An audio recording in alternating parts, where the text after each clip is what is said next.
હરે કૃષ્ણ. અવાજ આવે છે બરાબર? હા માતાજી. યસ માતાજી. ખૂબ ખૂબ સ્વાગત છે અર્ચના માતાજી, નેહા માતાજી, નિલેશ પ્રભુજી, રવિના હરે માતાજી, કૃષ્ણ. ઉમાકાંત પ્રભુજી. હરે કૃષ્ણ. ઇસ્કોન મેંગુથી ચાલતા શ્રીમદ ભગવદ્ગીતાના લેવલ 2 ના ક્લાસમાં આપ સૌનું ખૂબ ખૂબ સ્વાગત છે. તમે બધા ખૂબ ખૂબ નસીબદાર છો કે લેવલ 1 માંથી લેવલ 2 માં તમે બધા પ્રગતિ કરી રહ્યા છો. અને મને બહુ જ આનંદ થાય છે તમે બધા લેવલ 2 માં આવી ગયા છો. લેવલ 2 એટલે ભગવદ ગીતાના તમને એક એક શ્લોક આપણે આજે સમજીશું આજથી આપણે, બરાબર? કાલે આપણે ઓરિએન્ટેશન ક્લાસ લીધો છે, તો આપણે શું શું નિયમ છે એ આપણે કાલે જાણીએ. L2 ની અંદર આપણે પ્રગતિ કરવી છે ને, તો પ્રગતિ કરવી હશે તો ચોક્કસથી આપણે નિયમ છે બધા આપણે ફોલો કરવા પડશે, હે ને? તો એ નિયમ ફોલો કરશું તો ચોક્કસથી આપણને ગીતા છે સમજાશે. અને એ સાથે સાથે આપણે પ્રેક્ટિકલ પણ કરીશું. આપણે ગઈકાલે સમજી ગયા કે કયા કયા પ્રેક્ટિકલ કરવાના છે, બરાબર? તો પહેલા આપણે શ્રી શ્રી રાધા ગોવિંદ ચરણમાં વંદન કરી અને મંગળાચરણથી શરૂઆત કરીશું. આપ પણ આપની જગ્યાએ મ્યુટ થઈને મંગળાચરણ લઈ શકો છો. કારણ કે મંગળાચરણ પ્રાર્થના છે. પ્રાર્થનાથી આપણા ભગવાન છે ને, આપણે કહીએ છીએ, હું કાયમ કહેતી છું કે ભગવાન પ્રાર્થના છે એ બહેરા મૂંગાની પણ સાંભળે છે. તો પછી આપણી કેમ ન સાંભળે ને? એટલે પ્રાર્થના આપણે કરીશું. ઓમ અજ્ઞાનતિમિરાન્ધસ્ય જ્ઞાનાંજન શલાકયા ચક્ષુરુન્મિલિतं येन તસ્મૈ શ્રી ગુરુવે નમઃ. શ્રી ચૈતન્ય મનોભીષ્ટં સ્થાપિतं येन ભૂતલે સ્વયં રૂપ કદામયં દદાતિ સ્વપદાન્તિકम्. વંદેહં શ્રી ગુરુ શ્રીયુતપદકમલં શ્રી ગુરૂन् વૈષ્ણવાંશ્ચ શ્રી રૂપં સાગર જાતં સગર રઘુનાથાન્વિતં तं સજીવં સાદ્વૈતં સાવધૂतं પરિજન સહિतं શ્રી કૃષ્ણ ચૈતન્ય દેવમ શ્રી રાધા કૃષ્ણ પાદાન સગણ લલિતા શ્રી વિશાખાન્વિતાંશ્ચ. હે કૃષ્ણ કરુણા સિંધુ દીનબંધુ જગતપતે ગોપેશ ગોપિકા કાંત રાધા કાંત નમોસ્તુતે. તપ્ત કાંચન ગૌરાંગી શ્રી રાધે વૃંદાવનેશ્વરી વૃષભાનુસુતે દેવી પ્रणमामि हरिप्रिये. वाञ्छाकल्पतरुभ्यश्च कृपा सिन्धुभ्य एव च पतितानां पावनेभ्यो वैष्णवेभ्यो नमो नमः. नमः ॐ विष्णुपादाय कृष्णप्रेष्ठाय भूतले श्रीमते भक्तिवेदान्त स्वामिनिति नामिने. नमस्ते सरस्वती देवे गौरवाणी प्रचारिणे निर्विशेष शून्यवादी पाश्चात्य देश तारिणे. जय श्री कृष्ण चैतन्य प्रभु नित्यानंद श्री अद्वैत गदाधर श्रीवासादि गौर भक्त वृंद. हरे कृष्ण कृष्ण कृष्ण हरे हरे, हरे राम राम राम રામ हरे. રામ હરે હરે. हरे હરે कृष्ण. કૃષ્ણ. हरे હરે कृष्ण. કૃષ્ણ શારદા માતાજી, માતાજી. મીનાબેન માતાજી, હરે કૃષ્ણ. હરે ખૂબ કૃષ્ણ સ્વાગત છે. માતાજી, દંડવત હરે પ્રણામ. કૃષ્ણ ગીતા માતાજી, હરે કૃષ્ણ જ્યોતિ માતાજી, હરે હરે કૃષ્ણ. કૃષ્ણ હરે માતાજી. કૃષ્ણ. ખૂબ ખૂબ સ્વાગત છે. હરે કૃષ્ણ નિરાલી માતાજી. હરે કૃષ્ણ. તમને હરે કૃષ્ણ માતાજી. હરે હરે કૃષ્ણ. કૃષ્ણ. હરે કૃષ્ણ ધામી માતાજી, હરે કૃષ્ણ. હવે અવાજ ઓળખી જવાય છે. ફેસ નો હરે જોવું, કૃષ્ણ માતાજી. ફેસ નો જોવું તો ખબર પડી જાય છે કે આવી ગયા ધામી માતાજી. હરે કૃષ્ણ. હરે કૃષ્ણ માતાજી. હરે હરે કૃષ્ણ. કૃષ્ણ. દંડવત પ્રણામ. હરે યસ, દંડવત કૃષ્ણ. પ્રણામ. હરે કૃષ્ણ. હરે હરે કૃષ્ણ. કૃષ્ણ. હરે કૃષ્ણ. તો આપણે કાલે ઓરિએન્ટેશન ક્લાસમાં આપણે શું નિયમ જાણ્યા ગઈકાલે? L2 માટે શું જરૂરી છે? આપણે સૌથી વધારે શું કરવું પડશે? આપણે હાજરી પૂરવી પડશે. હાજરી પૂરવી પડશે. તો માતાજી સૌથી પહેલા તમે એટેન્ડન્સ લિંક મૂકી દેજો. ઝંખના માતાજી હા માતાજી. એટેન્ડન્સ લિંક મૂકી દેજો, બરાબર? તો આપણો ક્લાસ ચાલુ હશે ત્યાં સુધી તમે હાજરી પૂરી શકશો, બરાબર છે? પછી જે લોકો L2 માં છે અને L1 ની અંદર જે લોકોએ ક્વિઝ નથી ભરી, ક્વેશ્ચન આન્સરના જવાબ નથી આપ્યા, એ ભરી દે, બરાબર? એ પૂરું કરી દે. સાધના ચાર્ટ રોજ ભરવાનો છે, બરાબર? તમને બધાને રોજ સાધના ચાર્ટની લિંક પણ રોજ મળી જશે. તમારે એમાં સાધના ચાર્ટ લિંક ઓપન કરવાની, ઓપન કરી તમારું નામ, તમારો મોબાઈલ નંબર, જે નામ તમે લખતા હોય એ જ લખવાનું. દાખલા તરીકે હિનાબેન ત્રિવેદી, તો પછી હિનાબેન ત્રિવેદી જ લખવાનું, ત્રિવેદી હિનાબેન નહીં લખવાનું, બરાબર છે? એવી રીતે તમારું નામ તમારે યાદ રાખવાનું. હિના ત્રિવેદી તો હિના ત્રિવેદી, પછી હિનાબેન માં હિના એવું નહીં. જે તમે લખો એ તમારે યાદ રાખવાનું કે તમે શું લખ્યું છે. હિના બેન લખ્યું છે કે હિના લખ્યું છે, ત્રિવેદી હિના લખ્યું છે કે હિના ત્રિવેદી લખ્યું છે. બરાબર, આ તમારે બધાને ખાસ યાદ રાખવાનું છે. બરાબર છે. અને આપણે બીજું શું કરવાનું છે, રોજ 2 માળા કરવાની છે. બરાબર, ભગવાનના હરે કૃષ્ણ મહામંત્રની 2 માળા કરવાની છે. ભગવાનને ભોગ ધરાવવાનો છે. બરાબર, અને આપણે ગઈકાલે સમજી ગયા કે આ બધું કરવાથી આપણને આપણો જે આત્માને ખોરાક આપણે જે અત્યાર સુધી નથી આપ્યો, કરોડો જન્મ થઈ ગયા છે. કોઈ કહે છે કરોડો જન્મ, હા, આપણા કરોડો જન્મ થઈ ગયા છે, આપણને નથી ખબર. બરાબર, ભગવાન કહે છે ને બીજા અધ્યાયમાં, આપણે જોઈશું પાછા, કે ભગવાન કહે છે કે તમને યાદ નથી, મને યાદ છે. ભગવાન આપણી સાથે હર હંમેશ રહેશે. જો આપણે મળના કીડા હશું ને, તો ભગવાન એમાં પણ આપણી સાથે રહે છે. ભગવાન કોઈ પણ જીવ હોય એ દરેક જીવની અંદર ભગવાન પરમાત્મા તરીકે નિવાસ કરે છે અને કરે જ છે. અને આપણે જ્યારે આપણા આત્માને ખોરાક નથી આપતા અને પછી આપણે ભૌતિકતામાં જીવન જીવી રહ્યા છીએ, અને પછી એનાથી શું થાય છે, સંતોષ, શાંતિ, જે આપણને મેઇન, જે આપણને આનંદ, જે સાચો આનંદ છે, એ આપણને કેમ પ્રાપ્ત થતો નથી? આપણે 15મા અધ્યાયમાં શીખી ગયા છીએ L1 ની અંદર. પાછા આપણે ફરીથી શીખીશું. બરાબર, તો આપણે આત્માને ખોરાક આપવાનો છે. પછી તુલસી માતાનું મહત્વ આપણે સમજી ગયા કે કેટલું બધું તુલસી માતાનું મહત્વ છે.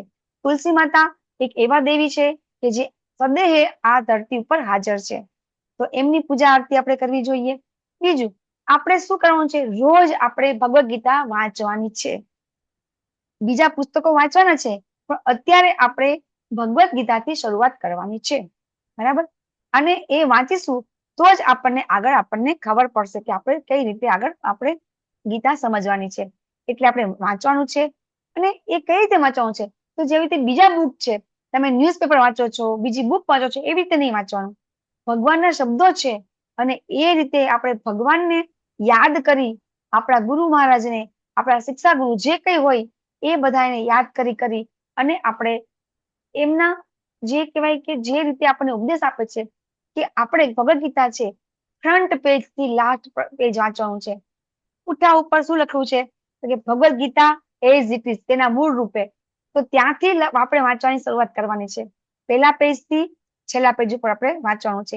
એવું નહીં કે વચ્ચે આપણે વાંચીને અધૂરું મૂકી દેવાનું, નહીં, એવું નથી કરવાનું.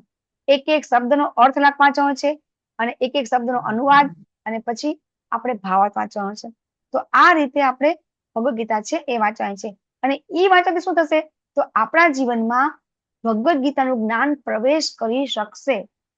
આ જ્ઞાન આપણે 9મા અધ્યાયમાં સમજી ગયા કે પરમ ગુહ્ય જ્ઞાન છે, અને એના કારણે આપણને જલ્દીથી આપણને પલ્લે પડતું નથી. તો એના માટે આપણે આ મહામંત્ર કરવાનો છે, અને એના થકી આપણે છે એ આપણને જ્ઞાન છે આપણામાં એન્ટર કરી શકશે. આપણે આ બધું સમજી ગયા. તો ભગવાન છે એ સર્વશ્રેષ્ઠ ભગવાન છે એવું આપણને ક્યાં ક્યાં કહ્યું છે, તો આપણે એ પણ કાલે સમજી ગયા કે ભગવાન કોણ કે છે, તો કે ભગવાન શિવ કે છે. બરાબર, પછી આપણને બીજું કોણ કે છે, તો કે આપણે બ્રહ્માજી પોતે કે છે કે ભગવાન કોણ છે. અચ્છા, તો હવે ભગવાન છે એ ભગવાન તો હજી હમણાં 5000 વર્ષ પહેલા જ આવી ગયા છે. તો પછી ભગવાન પૂર્ણ પુરુષોત્તમ પરમેશ્વર કેવી રીતે હોઈ શકે? તમને પ્રશ્ન નતો થતો? મન તો થયો હતો. બરાબર, કે ભગવાન કે જેને આપણે વસુદેવના પુત્ર વાસુદેવ તરીકે ઓળખીએ છીએ, તો એ વાસુદેવ અથવા તો વસુદેવ પુત્ર તો 5000 વર્ષ પહેલા જ આવી ગયા છે. તો પછી એ કઈ રીતે આટલા બધા, જેને કહેવાય કે આદિ પુરાણ આપણે કહી શકીએ છીએ? તો એના ઘણા બધા એક્ઝામ્પલ છે. સતયુગની અંદર આપણને ખબર છે કે ધ્રુવ મહારાજ એ કોના પુત્ર હતા? ઉત્તાનપાદના. ઉત્તાનપાદ કોના પુત્ર હતા? મનુ મહારાજના. મનુ મહારાજ કોના પુત્ર છે? તો કે બ્રહ્માજીના. તો એ સતયુગની અંદર જ્યારે ધ્રુવ મહારાજને નારદજીએ દીક્ષા આપી અને મંત્ર આપ્યો, કયો મંત્ર આપ્યો હતો? ઓમ નમો ભગવતે વાસુદેવાય. માતાજી, યસ માતાજી, ખૂબ ખૂબ ધન્યવાદ માતાજી. કોને જવાબ આપ્યો? પ્રતિભા માતાજી. હા માતાજી. યસ, હા. તો હવે ઓમ નમો ભગવતે વાસુદેવાય. તો વાસુદેવ એટલે વસુદેવ પુત્ર. તો વસુદેવ ને દેવકી તો 5000 વર્ષ પહેલા આવી ગયા છે. તો પછી આ મંત્ર સતયુગમાં કેવી રીતે ગયો? મને આ પ્રશ્ન થયો હતો, તમને નથી થયો? મને થયો હતો કે ઓમ નમો ભગવતે વાસુદેવાય મંત્ર છે, એ મંત્ર સતયુગમાં હતો, ભગવાન તો દ્વાપર યુગમાં. સતયુગ પછી ત્રેતા પછી દ્વાપરમાં ભગવાન આવ્યા ને ભગવાનનું નામ વાસુદેવ તો ત્યારે પડ્યું. તો એનો અર્થ શું થયો કે ભગવાન શ્રી કૃષ્ણનું નામ, શ્રી કૃષ્ણ જે છે એમના જે અનંત નામ છે એ અનંત અનંત કાળથી ચાલી આવે છે. એવું નથી કે 5000 વર્ષ પહેલા ભગવાન આવ્યા અને નામ પડ્યું. બરાબર. એક વખત કોઈ પ્રશ્ન કર્યો હતો કે ભગવાનનું નામ છે એ નામ શ્રી કૃષ્ણ ક્યારે પડ્યું? તો એનું કોઈ કરતા કોઈ ક્યાંય એવું જેને કહેવાય કે નથી નિરૂપણ થયેલું કે ભગવાનનું નામ આજે પડ્યું. ભગવાનનું નામ પહેલા પણ શ્રી કૃષ્ણ હતું અને પછી પણ રહેશે અને અત્યારે પણ શ્રી કૃષ્ણ જ છે. બરાબર. એ વસુદેવ પુત્ર વાસુદેવ પહેલા પણ હતા, પછી પણ રહેશે અને અત્યારે પણ છે. તો એ રીતે ભગવાન શ્રી કૃષ્ણ જ એક છે એવા કે જે અનાદિ આદિર ગોવિંદ. આપણને બ્રહ્માજી આ શ્લોકમાં કહે છે કે કોણ છે? તો કે અનાદિર આદિર ગોવિંદ. એ આદિ અનાદિ કાળથી ભગવાન છે, એ ગોવિંદ ભગવાન છે, એ ભગવાન છે, એ પૂર્ણ પુરુષ પરમેશ્વર છે, દરેક કાળના કારણ છે. તો આ વસ્તુ જયારે આપણા મનમાં ફિટ બેસી જાય ને તો જ આપણે ભગવદ ગીતાનું જ્ઞાન છે આપણે પોતાને પ્રાપ્ત કરી શકીએ છીએ અથવા તો આપણે સમજી શકીએ છીએ, ઉતારી શકીએ છીએ. તો આપણે ભગવાન શ્રી કૃષ્ણ હમણાં જ જન્મ લીધો છે અને ભગવાન તો આપણા જેવા છે, જો એવું આપણે સમજીએ તો ભગવદ ગીતા સમજી શકાય નહીં. બરાબર છે. તો આપણે આ ફરીથી આપણે લીધું એ ભગવાન છે એ કઈ રીતે ભગવાન છે. તો ભગવાનના આપણે કાળ પણ એ શીખ્યા કે સળ એશ્વર ભગવાન છે અને એની વ્યાખ્યા આપી છે પરાશર મુનિ આપી હતી વેદવ્યાસજીના પિતાએ. બરાબર. એ કહે છે કે સંપૂર્ણ સુંદરતા, સંપૂર્ણ જ્ઞાન, સંપૂર્ણ વૈરાગ્ય, સંપૂર્ણ જેને કહેવાય કે સુંદરતા, બધું જ ત્યાગ, જ્ઞાન બધું ભગવાન પાસે છે એટલે ભગવાન કહેવાય છે. તો બીજા પાસે જે બીજા કોઈ લોકો હોય એની પાસે કોઈ પણ વખત કાંઈ પણ વસ્તુ સંપૂર્ણ હોતી નથી. દરેક લોકો છે એ જેને કહેવાય કે કરોડપતિ હશે, અરબપતિ હશે, પણ લક્ષ્મીપતિ તો એક જ છે. બરાબર. તો આપણે જોઈશું કે જયારે આપણને ધીરુભાઈ અંબાણી છે, એના અનિલ અંબાણી છે, એ કોની પૂજા કરે વધારે? તો કે ભગવાન શ્રી કૃષ્ણની, શ્રીનાથજીની પૂજા કરે. બરાબર. ભગવાનના વિગ્રહની પૂજા કરે છે. તો એમને ખબર છે કે લક્ષ્મીની પૂજા કરવાથી લક્ષ્મી આવશે ખરા પણ એ તો ચંચળ છે, જતા રહેશે. પણ જો ભગવાનની પૂજા કરશું તો લક્ષ્મીજી શું કરે છે? ભગવાનની પગચંપી કરે છે, ભગવાનના ચરણ સ્પર્શમાં કરી અને ભગવાનની સેવા કરે છે. તો ભગવાન છે ત્યાં હંમેશા લક્ષ્મીજી હાજર જ રહેશે. બરાબર. અને એટલા માટે જો લક્ષ્મી જોતા હોય ને તો પણ આપણે ભગવાનની સેવા કરવી જોઈએ. તો જે લોકો જેને કહેવાય બુદ્ધિશાળી હોય છે એ હંમેશા કોની પૂજા કરે છે? તો કે ભગવાનની પૂજા કરે છે. બરાબર. તો આ રીતે ભગવાન છે એ સર્વોચ્ચ શ્રેષ્ઠ છે. બરાબર. એ આપણને જયારે ખાતરી થઈ જાય અને આપણને એ જ્ઞાન છે આપણને શાસ્ત્રમાંથી મળી જાય છે અને આપણે સમજીએ તો પછી આપણે આગળ હવે પેલો અધ્યાય આપણે લઈ શકીશું, નહીતર આપણે લઈ શકીશું નહીં. તો હવે બીજા બધા આચાર્યો પણ આપણને ખબર છે, અર્જુનજી આપણને 11મા અધ્યાયમાં કહે છે કે હું નથી કહેતો, નારદજી, અસિત, દેવલ બધા પણ કહે છે કે તમે પૂર્ણ પુરુષોત્તમ પરમેશ્વર છો. ઇવન આપણને યજુર્વેદનો પણ આપણને અથર્વવેદની અંદર પણ આપણને સમજાવી આવ્યું હતું, ગરુડ પુરાણ, વરાહ પુરાણ. બરાબર. આ બધાની અંદર આપણને સમજાવ્યું છે કે ભગવાન કોણ છે. બરાબર. હવે આ જે વિગ્રહ છે આ વિગ્રહ અમે અત્યારે જ જોઈને આવ્યા. બરાબર. આ મધ્વાચાર્યના વિગ્રહ છે. ઉડુપીની અંદર, બેંગ્લોરની અંદર મેંગલુરુ છે, મેંગલુરુની બાજુમાં 35 કિલોમીટર દૂર જે ગામ છે ઉડુપી, એની અંદર આ કૃષ્ણ છે એ આ મધ્વાચાર્ય છે એમની આ સેવા પૂજા કરતા હતા. બરાબર. અને એમની આપણે સ્ટોરી છે કે મધ્વાચાર્ય છે એ 1000 વર્ષ બાદ થઈ ગયા છે અને મધ્વાચાર્ય છે એ ભગવાન જેને કહેવાય કે આમ ભગવાનના અવતાર જ છે પણ એ હનુમાનજી અને વાયુદેવ ભીમ એ બંનેના કમ્બાઈન્ડ અવતાર હતા અને એ રીતે એ ભગવાનની સેવા પૂજા કરતા હતા. જો તમે ઉડુપી આવ્યા હશે જે લોકો, કોણ કોણ આવ્યું હતું ઉડુપી? આમાંથી કેટલા જણ આવ્યા હતા હમણાં યાત્રામાં? કોઈ આવ્યા હતા ઉડુપીમાં? એક હિનાબેન ત્રિવેદી આવ્યા હતા. પછી કોણ આવ્યા? લાસ્ટ યર આવ્યા હતા ને? યસ. તો ત્યાં ઉડુપી મંદિર છે, એ મંદિરની જે દિવાલ છે એ દિવાલ ઉપર કોની સ્ટોરી આખી જેને કે એમ્બોસ પ્રિન્ટ ની અંદર આખી દિવાલમાં આખી મધ્વાચાર્યની આખી સ્ટોરી લખેલી છે. એ સ્ટોરી ચિત્રથી લખેલી છે. તમે કોઈ કદાચ જોઈ હશે ને ત્યાં. તો એની અંદર એ સ્ટોરીની અંદર કે જે મધ્વાચાર્ય જયારે પોતે હાજર હતા ત્યારે ત્યાંના નવાબ છે એ નવાબ ત્યારે મુસલમાનનું રાજ્ય હતું તો એના નવાબના છોકરાને સજીવન કર્યો હતો એની આખી સ્ટોરી છે એ સ્ટોરી છે ત્યાં લખેલી છે. અને ત્યારે એ નવાબે એમને જે સંપત્તિ આપી હતી એ ધન સંપત્તિ આજે પણ તે મંદિરમાં છે અને અહીંયા શેષનાગ બિરાજમાન છે અને ત્યાં લખેલું છે કે અહીંયા સંપત્તિ અહીંયા દાટેલી છે. તો આ મધ્વાચાર્ય છે એ મધ્વાચાર્ય આપણા પરંપરામાં આપણા બ્રહ્મ મધ્વ, જો આપણને ખબર હોવી જોઈએ કે તમે જ્યાંથી જ્ઞાન લઈ રહ્યા છો એ બ્રહ્માજીથી આવ્યું. બ્રહ્માજીએ કોની પાસેથી જ્ઞાન લીધું છે? તે ભગવાન કૃષ્ણ પાસેથી. બ્રહ્માજીએ પછી કોને આપ્યું? તો કે નારદજીને. નારદજીએ કોને આપ્યું? વેદવ્યાસજીને. હવે વેદવ્યાસજીએ ડાયરેક્ટ મધ્વાચાર્યને પણ જ્ઞાન આપ્યું છે અને પછી નીચે પણ જ્ઞાન આપ્યું છે. કારણ કે સુખદેવ મહારાજને એ રીતે જ્ઞાન પરંપરામાં નીચે આવતું જાય છે.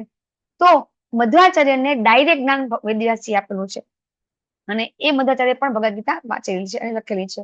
તો આ રીતે આ જે આચાર્ય છે આપણા બ્રહ્મ અને આપણે પછી કહીએ છીએ મધ્વ. તો કારણ કે બ્રહ્મ મધ્વ એટલે કહીએ છીએ કે મધ્વાચાર્ય છે 1000 વર્ષ પહેલા આવી ગયા છે. પછી આવ્યા ચૈતન્ય મહાપ્રભુ 500 વર્ષ પહેલા. તો એ ક્યાં થઈ ગયા? તો કે પશ્ચિમ બંગાળમાં.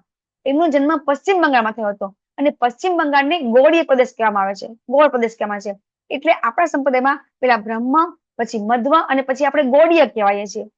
બ્રહ્મ, મધ્વ, ગોળીય, વૈષ્ણવ સંપ્રદાય. આપણો સંપ્રદાય કયો છે?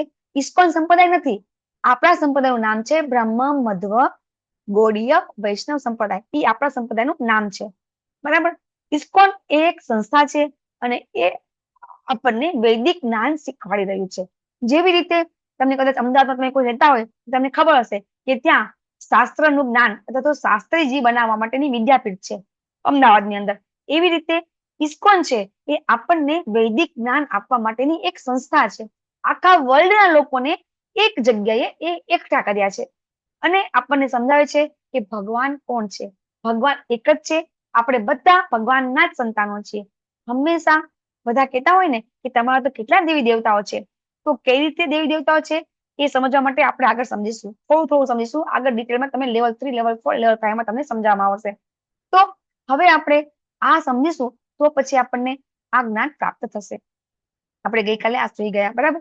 તો ભગવાન શ્રી કૃષ્ણ છે એ પૂર્ણ પુરુષોત્તમ છે. રામ કેવા છે? ભગવાન રામ કેવા હતા? અથવા તો કેવા છે? મર્યાદા પુરુષોત્તમ. આપણને ખબર છે શ્રી રામ છે જ્યારે એ ધરાતલ ઉપર હતા ત્યારે એમણે બહુ મર્યાદા જાળવી છે. એમને શું કહેવામાં આવતા હતા? મર્યાદા પુરુષોત્તમ. એમને એક પત્ની હતા. બરાબર છે. જ્યારે ભગવાનને અનેક પત્ની. તો ભગવાન શ્રી કૃષ્ણ અને ભગવાન રામમાં શું ડિફરન્સ છે આપણને અહીંયા સમજાવવામાં આવે છે. તો ભગવાન શું કહે છે આપણે ગઈકાલે જોઈ ગયું. બરાબર. હવે આજે આપણે ભગવદ ગીતા સ્ટાર્ટ કરીશું. ભગવદ ગીતાનો પહેલો અધ્યાય. બરાબર. તો પહેલો અધ્યાય સ્ટાર્ટ કરતા પહેલા આપણે શું જોશું? તો કે આ જે ભગવદ ગીતા છે એ ભગવદ ગીતાની અંદર કઈ રીતે આ કુરુ છે એ કુરુઓનો જેને કહેવાય કે ઉદય થયો છે. તો એના માટે આપણે સૌથી પહેલા લેશું કુરુઓની, જેને કહેવાય કે એક ચાર્ટ તમને બતાવું છું.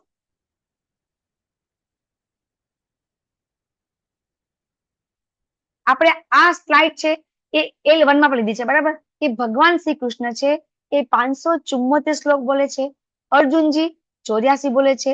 સંજયજી 41, ધૃતરાષ્ટ્ર 1 શ્લોક. આ તમારે યાદ રાખવાનું છે. નો યાદ રહે તો સ્ક્રીનશોટ તમે લઈ શકો છો. બરાબર છે.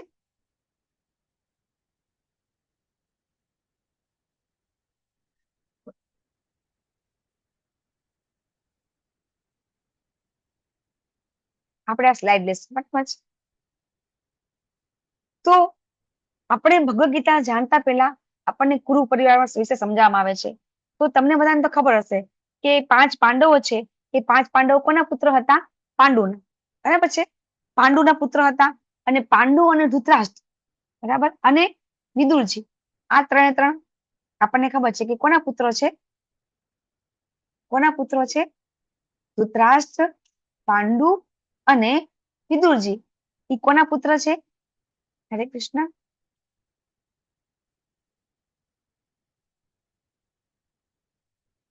કોઈને ખબર છે? ધૃતરાષ્ટ્ર, પાંડુ, યસ, હરે કૃષ્ણ માતાજી, વેદવ્યાસજી ના પુત્ર છે. બરાબર છે. અને એ કઈ રીતે ઉત્પન્ન થયા હતા?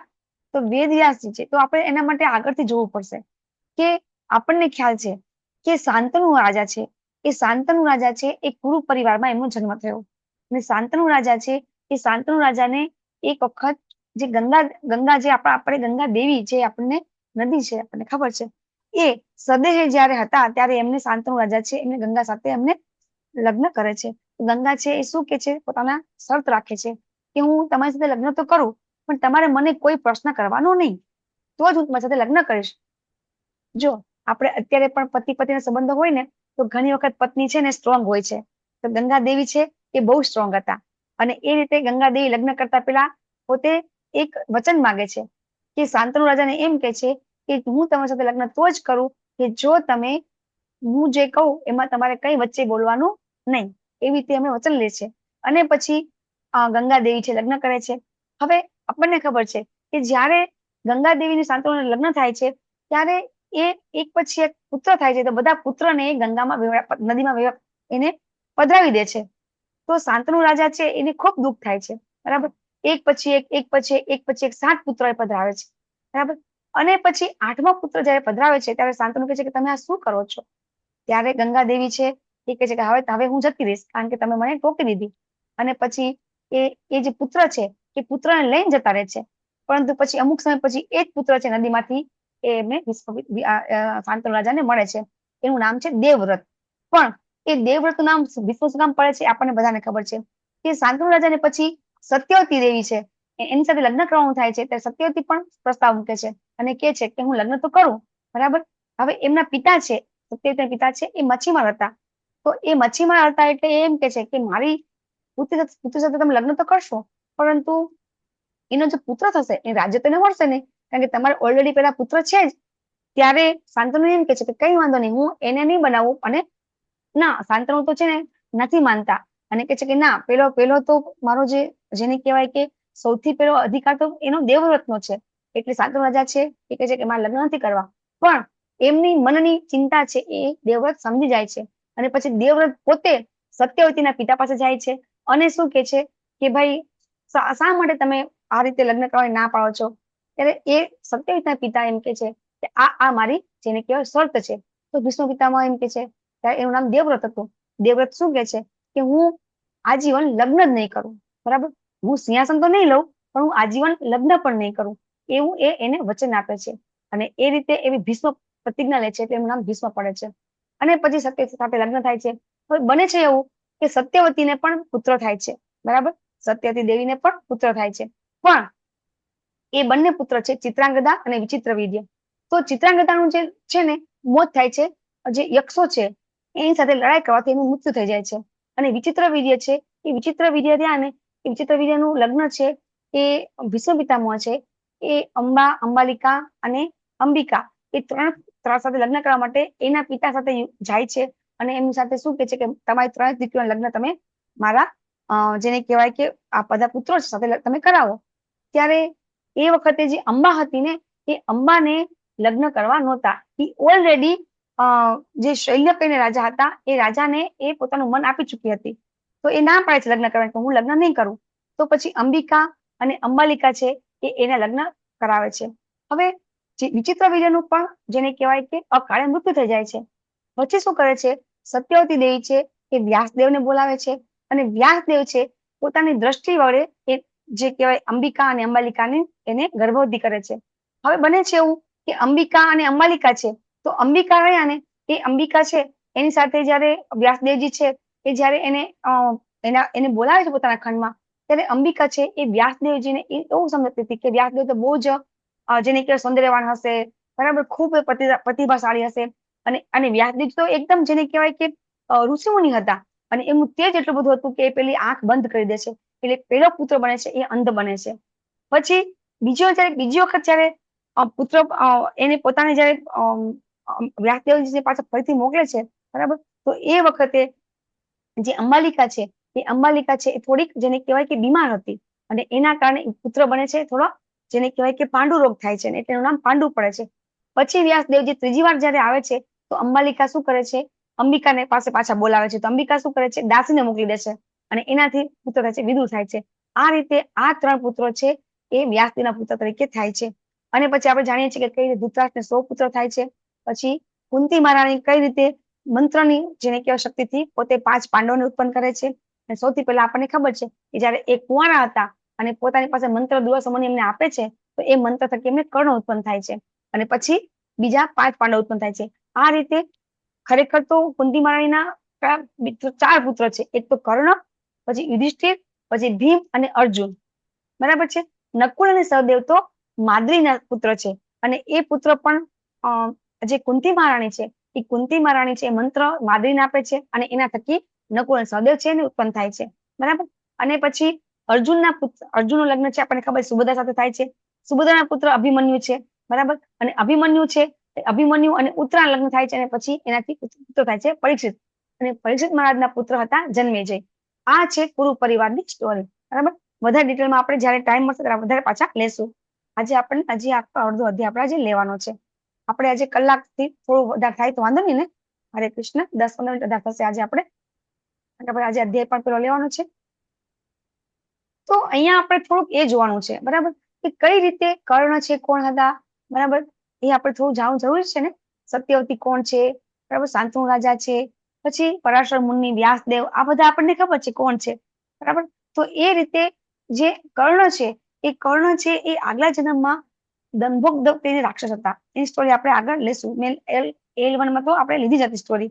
બરાબર છે. પછી જે 5 પાંડવો છે એ તો આપણને ખબર છે કોણ હતા. બરાબર છે. પછી આપણે આગળ હમણાં સ્ટોરી ધીમે ધીમે આપણે લેશું. આપણે જેમ જેમ આપણા વધશે આપણી સ્ટોરી આગળ આપણા શ્લોક આવશે એમ આપણે સ્ટોરી લેતા જશું આપણે. બરાબર. તો કર્ણનું નામ શું હતું. વસુસેન હતું. અને એ કોને મળ્યા હતા. રાધા અને એના પિતા છે એ સારથી હતા. એટલે સુત પુત્ર કહેવાય છે. કર્ણને નદીમાંથી રાધા દેવી અને એના જે પતિ છે અથર્વવેદ એવું કંઈક નામ છે. અથર્વવેદ એવું કંઈક નામ હતું એનું. અને એના પુત્ર તરીકે કર્ણ છે. એટલે સુત પુત્ર કહેવામાં આવે છે. પછી એ સત્યવતી દેવી છે એ પણ માછીમારી દીકરી કેવી રીતે થઈ હતી. તો એક વખત જે આપણા જે આ કુરુ પરિવારની અંદર ઉપરિચર કરીને એક રાજા થઈ ગયા. અને એ રાજાએ એક નદી છે એ નદી જયારે નદી પણ પોતે સ્વયં વ્યક્તિ રૂપે હતા. અને પર્વત છે એ પર્વત પણ વ્યક્તિ રૂપે હતા. તો એના પંજામાંથી એ નદીને છોડાવે છે. તો છતાં એ નદીને 2 પુત્ર થાય છે. બરાબર. એક પુત્ર અને એક પુત્રી થાય છે.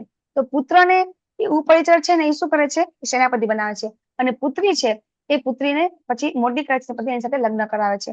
પછી ઉપરિચર છે એક વખત એ પોતે પોતાના જે વડવાઓનું શ્રાદ્ધ કરવા માટે વનમાં જાય છે. તો એ વખત એને પોતાની પત્ની યાદ આવે છે. તો એ પત્ની યાદ આવે છે તો એનું વીર્ય છે એ વીર્ય છે ક્ષય થઈ જાય છે. અને એ વીર્ય છે એક જેને કહેવાય કે એ બાજ પક્ષી છે. એને બાજ પક્ષીને આપે છે કે તું મારી પત્નીને સોંપી દે. પરંતુ એ બાજ પક્ષી છે 2 ઝઘડે છે અને એના કારણે એ વીર્ય છે એક માછલી ગળી જાય છે. અને એમાંથી જેને કહેવાય કે આ સત્યવતી છે એનો જન્મ થાય છે. અને આ રીતે સત્યવતી કઈ રીતે ગુરુ પરિવારના પણ એક સભ્ય છે. તો આ સ્ટોરી ઘણી બધી સ્ટોરી અંદર આવે છે. ભીષ્મ પિતામહની પણ છે, વ્યાસદેવની પણ છે. પણ આપણે પછી આગળ લેશું. હવે અહીંયા આપણે પેલો શ્લોક આજથી ચાલુ કરીએ છીએ. તો પહેલા આમાં જે 108 શ્લોક છે ને એ 108 શ્લોક બધા આપણે સાથે બોલીશું. જે શ્લોક આપણે કંઠસ્થ કરવાના છે ને એ શ્લોક આપણે બધા સાથે બોલીશું. બરાબર. તમે બધા પોતાની જગ્યાએ અનમ્યુટ થજો અને આપણે પેલો શ્લોક બોલીશું. ધૃતરાષ્ટ્ર ઉવાચ ધર્મક્ષેત્રે કુરુક્ષેત્રે સમવેતાયુયુત્સવઃ મામ કાહ પાંડવાશ્ચૈવ કિમ કુર્વત સંજય. બરાબર. હવે ધૃતરાષ્ટ્ર પૂછે છે કે હે સંજય, તીર્થભૂમિ કુરુક્ષેત્રમાં યુદ્ધ કરવાની ઈચ્છાથી એકત્ર થયેલા મારા અને પાંડુના પુત્રે શું કર્યું. તો હવે આપણે L1 પર કહેતા હોય છે ને, લેવલ 1 માં પણ વાત કરતા હોય છે કે જે જગ્યાએ લડાઈ થવાની હોય તો ત્યાં શું થાય, લડાઈ જ થાય. બરાબર. તો સંજયને કેમ પૂછી રહ્યા છે ધૃતરાષ્ટ્ર. તો સંજયને વ્યાસજીએ દિવ્ય દ્રષ્ટિ આપી હતી એટલે આપણને ખબર છે. બરાબર. સંજયજી બેઠા બેઠા યુદ્ધ ક્ષેત્રની અંદર બધું જોઈ રહ્યા છે. એટલા માટે એમને ખબર છે કે શું થઈ રહ્યું છે. તો એ રીતે સંજય છે એ બધું કહી રહ્યા છે અને ધૃતરાષ્ટ્ર પૂછી રહ્યા છે. તો હવે આના કારણો છે આપણને ખબર છે કે ધૃતરાષ્ટ્ર એક તો ભયભીત છે. શું કામ ભયભીત છે કે કુરુક્ષેત્રનું યુદ્ધ જ્યાં થવાનું છે એ કુરુક્ષેત્ર છે એ ધર્મક્ષેત્ર છે. કેમ ધર્મક્ષેત્ર છે મને કોઈ કહેશે. આપણે લેવલ 1 માં પણ વાત કરી લીધી છે. ધર્મક્ષેત્ર કેવી રીતે છે મેં તમને એક શ્લોક પણ કીધો હતો, કોઈને યાદ હોય તો.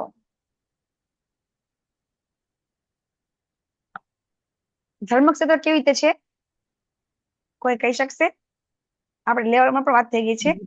માતાજી, કુરુ નામના રાજાએ ત્યાં ઘણા યજ્ઞો કર્યા હતા. યસ. એટલે અને એટલે જે ધર્મક્ષેત્ર પણ કહેવાય છે અને કુરુક્ષેત્ર પણ કહેવાય છે. યસ, ત્યાં કુરુના બધા એ જે કુરુવંશ છે એ કુરુના આગળ જે બધા રાજા થઈ ગયા એ લોકોએ પણ બહુ યજ્ઞ કરેલા છે, બરાબર. અને એટલા માટે ત્યાં દેવોએ એ લોકોને શું વરદાન આપેલું છે કે અહીંયા જે પણ ધર્મના ક્ષેત્રે એને યુદ્ધ કરશે એનો વિજય થશે, હંમેશા વિજય થશે, બરાબર. એવું ત્યાં વરદાન મળેલું છે, બરાબર. અને એનો મંત્ર પણ આપણે શ્લોક પણ આપણે ગયા વખતે લીધો હતો. તો ધૃતરાષ્ટ્રને તો ખબર હતી કે આ જે યુદ્ધ જ્યાં થાય છે ત્યાં ધર્મનો વિજય થશે, અને એમને ખબર હતી પોતે તો અંધ હતા અને એમની બુદ્ધિ પણ અંધ જ હતી, એવી રીતે એમના પુત્રો પણ અંધ હતા અને એમની પુત્રોને પણ જ્ઞાનના ચક્ષુ હતા નહીં, એ પણ અજ્ઞાન ચક્ષુથી જોતા હતા. એટલે એમને ખબર હતી કે મારા પુત્ર તો અધર્મી છે, તો કઈ રીતે એ લોકો જીતી શકશે, બરાબર. એમની શંકા હતી, ભયભીત હતા, બરાબર. અને આસક્તિ હતી પુત્ર પ્રત્યે, એ તો આપણને ખબર છે. આસક્તિ કોના પ્રત્યે હતી ધૃતરાષ્ટ્રને? આપણે વાત થઈ ગઈ હતી. આસક્તિ ખરેખર કોના પ્રત્યે હતી ધૃતરાષ્ટ્રને? દુર્યોધન ઉપર. યસ. બીજું કોની પ્રત્યે આસક્તિ હતી એમને? ખાલી દુર્યોધન ઉપર જ હતી? એમને સિંહાસન ઉપર, હા, એમને રાજ સિંહાસન ઉપર. એમનું નામ છે, યસ, એમનું નામ છે ધૃતરાષ્ટ્ર. ધ્રુત એટલે કે કસકસીને પકડવું, રાષ્ટ્ર એટલે રાષ્ટ્ર, રાષ્ટ્રને જ કસકસીને પકડી લેવું, જે બધા અત્યારે નેતાઓ કરી રહ્યા છે ને, કે ખુરશી જાય તો ખુરશી માટે કઈ પણ કરવા તૈયાર છે. સેમ ધૃતરાષ્ટ્ર છે એ જ કરતા હતા કે પોતાનું રાજ્ય પચાવી ન કોઈ પાડે, પોતે કોઈ રાજ્ય જે સિંહાસન પરથી કોઈ એમને ન પાડી દે, એના માટે કઈ પણ કરવા તૈયાર હતા. એમને દુર્યોધન પ્રત્યે તો આસક્તિ હતી, પણ ખરેખર વધારે આસક્તિ એ જયારે યુદ્ધ પતી જાય છે પછી જયારે યુધિષ્ઠિર મહારાજ રાજા બને છે પછી પણ એમને યુધિષ્ઠિર મહારાજ રાજા તરીકે એમને બેસાડે છે અને એ રીતે પોતાનું જીવન જીવે છે. એની ઉપરથી ખબર પડે છે કે ધૃતરાષ્ટ્રને ખરેખર તો પ્રેમ કોની ઉપર હતો? એમને સિંહાસન પ્રત્યે હતો, એની ઉપર આસક્તિ હતી એમને, બરાબર. અને એમને એમ જ થતું હતું કે આ સિંહાસન આશાવાદી હતા. શું હતા? કે હંમેશા ખુરશી મારી જ રહેશે, આ ખુરશી પર હંમેશા મારે જ રહેવાનું છે, બરાબર. આવું એમને. હરે કૃષ્ણ, કૃષ્ણ કૃષ્ણ હરે હરે, હરે રામ રામ રામ હરે હરે, હરે કૃષ્ણ. માતાજી મીટ કરજો, હું જ મીટ કરી દઉં છું. કરી દીધા માતાજી. જી માતાજી. તો એમને એ પણ આશા હતી કે મારું સિંહાસન હંમેશા ટકી રહેવાનું છે, કોઈ આને લઈ શકશે નહીં. અને એટલા માટે એ દુર્યોધનને ટેકો આપતા હતા. જો પોતાના પુત્ર ખોટું કરે છે ને છતાં પણ એને ટેકો આપે છે, એનું કારણ એ છે એમના સિંહાસન પ્રત્યેની આસક્તિ. એમને ખબર હતી કે જો હું આવું કરીશ તો જ મને આ રાજ્ય મારું રહેશે, નહીતર નહીં રહે. આમ ધૃતરાષ્ટ્ર છે એ દુર્યોધન હંમેશા પક્ષ કરે છે. બીજું શું છે કે આમાં એક મામકા શબ્દ આવે છે. મામકા એટલે કે મારા, બરાબર. પાંડવા એટલે કે પાંડવ પુત્રો. તો અહીંયા જ્યારે ધૃતરાષ્ટ્ર પાંડવ બોલે છે ને ત્યાંથી પાંડવો પાંડવ તરીકે ઓળખાય છે. બાકી પાંડવો પણ કૌરવ જ છે, એ પણ કુરુવંશના છે, પણ ધૃતરાષ્ટ્ર છે એ કુરુ અને પાંડવોને જુદા કરે છે અને એ એમ કે છે કે પાંડવો કૌરવો નથી, કારણ કે એમને પાંડવોને રાજ્ય આપવું જ નથી. એટલા માટે એ પાંડવોને કુરુવંશના કહેતા જ નથી. શા માટે? કે એને જુદા કરી દે છે. જેવી રીતે કોઈ વ્યક્તિ હોય, આપણને ખબર છે કે ખરેખર તો ધૃતરાષ્ટ્ર તો રાજા છે, તો રાજા હોય ને એ તો પૂરેપૂરી પ્રજા છે એના પ્રત્યે સંભાવ રાખવાનો હોય, એના બદલે આ પોતે પરિવાર પ્રત્યે પણ સંભાવ રાખતા નથી અને પાંડવોને જુદા કરી નાખે છે. ખરેખર એને, જેને કહેવાય કે જેમ દૂધમાં સાકર ભળે એમ એને ભેળવી દેવા જોઈએ, પણ એ એના બદલે શું કરે છે? દૂધની અંદર લીંબુ નાખી અને એને દૂધને જુદું કરી રહ્યા છે, બરાબર. એટલે આ રીતે જે ધૃતરાષ્ટ્ર છે એ કઈ રીતે ધૃતરાષ્ટ્ર છે એ પાંડવોને હંમેશ માટે પોતાનાથી અલગ રાખે છે અને પાંડવોને રાજ્ય એમને આપવું જ નથી. એ આ શ્લોક ઉપરથી બહુ બધું આપણને સમજવા મળે છે. તમે લોકો જો ભગવદ ગીતા વાંચો તો એમાં તમને ઘણું જાણવા મળશે. તો અહીંયા આપણને જે ધૃતરાષ્ટ્રની મનસ્થિતિ છે આપણને ખબર પડે છે. અને પછી હવે સંજય શું કે છે? કે સંજય એમ કે છે કે હવે સંજયજી પોતે જે યુદ્ધમાં થઈ રહ્યું છે એ બતાવી રહ્યા છે અને શું કે છે કે હવે એ રાજા પાંડુ પુત્રની સેનાના વીરતાને ગોઠવણી જોઈ અને રાજા દુર્યોધન પોતાના ગુરુ પાસે ગયો અને હવે આ પ્રમાણે વચનો કહ્યા. અહીંયા હવે સંજયજી છે એ દુર્યોધનને રાજા કહે છે. હજી રાજા દુર્યોધન છે રાજા છે જ નહીં, પણ આમ કહી અને એ ધૃતરાષ્ટ્રને ખુશ કરી રહ્યા છે.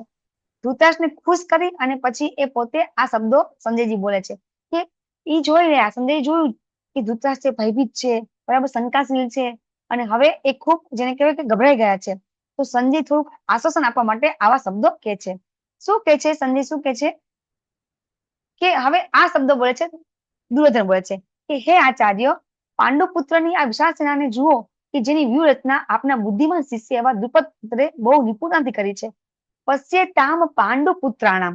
શું કે છે કે હે આચાર્ય, જુઓ પાંડુ પુત્રોની આ વિશાળ સેના જુઓ.